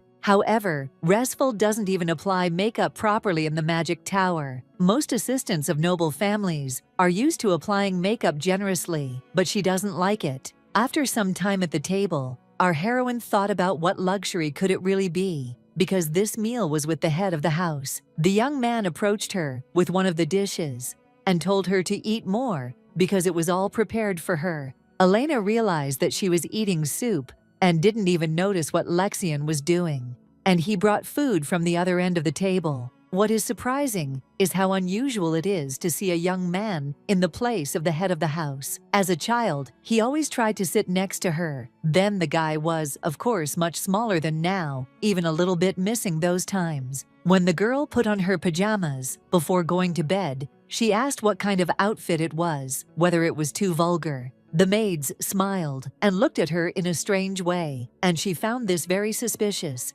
Perhaps because it was her first time wearing such clothes, she felt a little awkward. Lexion suddenly appeared in the bedroom and announced that a letter had arrived from his father. Resfel screamed loudly in surprise and tried to cover herself with her hands. The young man immediately asked for forgiveness for entering without permission. He would leave the letter and leave. When the guy quickly ran away, Elena thought to herself that he didn't see her naked. She reacted too harshly. Besides, even if it was temporary, they were still lovers. He was just feeling awkward for nothing. The young man now could not get the image of her in this outfit out of his head, and he thought about how he had almost embraced her. If he hadn't had the letter in his hands, he would have immediately hugged her, perhaps even kissed her. But he immediately decided to throw all these thoughts aside, since he could not allow himself to do this without her permission. Come to think of it, the Duke said he was traveling all over the continent. Would she ever be able to, too? The man wrote that he was currently in the southern part of the continent. There were stunning landscapes and very tasty food. When she had time, she should also go on a trip. How is she doing in general? Did she meet Lexion? As soon as the title inheritance was completed, he immediately ran to the Magic Tower. I wonder if everything is okay with the two of them. In fact, something has been bothering him lately. Now his friends are worried about his hair loss. This hasn't happened to him yet, but he's afraid that it will start falling out. At first, Elena reassured herself that he was just that old. After all, he was 50 years old. But in any case, how could the protagonist's father suffer from baldness? And most likely, it was genetic. This is just awful. Maybe we should come up with a cure for baldness. Still, the Duke helped her a lot and treated her like his own daughter, not leaving her on the street. After some time, our heroine has already begun to look for recipes and necessary ingredients. At the same time, I was thinking that baldness was common in the imperial family. Perhaps that's why the prince didn't become the main character. It is necessary to find out if there is a herb that will help to cope with this disease. Suddenly, Bibi flew to her, who said that everyone was exploring the Black Continent for the sake of the mistress, and she flew in to report this. Elena didn't ask for a special study, but they decided to do it anyway for her sake. Therefore, she thanked him and told him to always be careful if it was dangerous. Then under no circumstances should she do it. Suddenly, our heroine saw that there were slightly burnt feathers on her chest, so she exclaimed, "What is this?" The bird explained that Coco had accidentally spewed fire while she was sleeping, and it had gotten on her feathers. Resful asked if she was okay if she was in pain. The wind spirit answered that everything was fine, but the girl objected that her feathers were burned. Bibi replied that it was okay, they would grow back faster if you used dragon grass, since the whole plant is black and its leaves look like dragon claws. That is why it was given the name dragon grass. Elena didn't know that it had an effect on growth, since it was poisonous to humans and couldn't be used as food. But Raisful didn't think there was so much of it in the garden on the West Tower. It is necessary to collect everything as soon as possible and use it for research. But there is one thing. Even if it has medicinal properties, it is still poisonous. And to use it as an elixir, the poison must be removed. Then she ran into the teacher, who asked where she had gone. The girl replied that she had looked into the garden for a short while. Noticing that she had dragon grass in her hands, the guy asked where she was going to use it. Elena replied that she wanted to develop a cure for baldness from it. The young man asked how she knew it would help.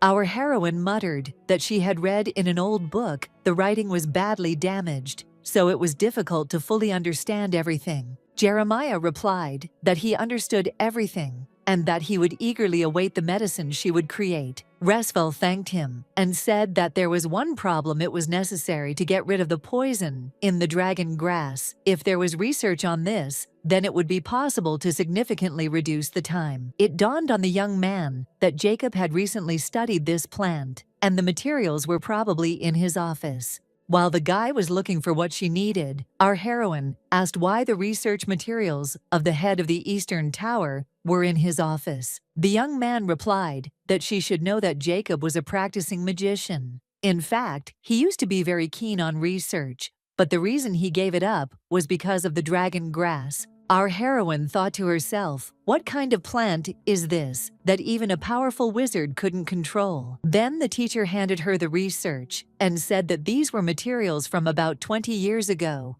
There should not be any badly damaged areas, and to let him know if there was any progress. The girl flipped through everything that was written there and noticed that on the last page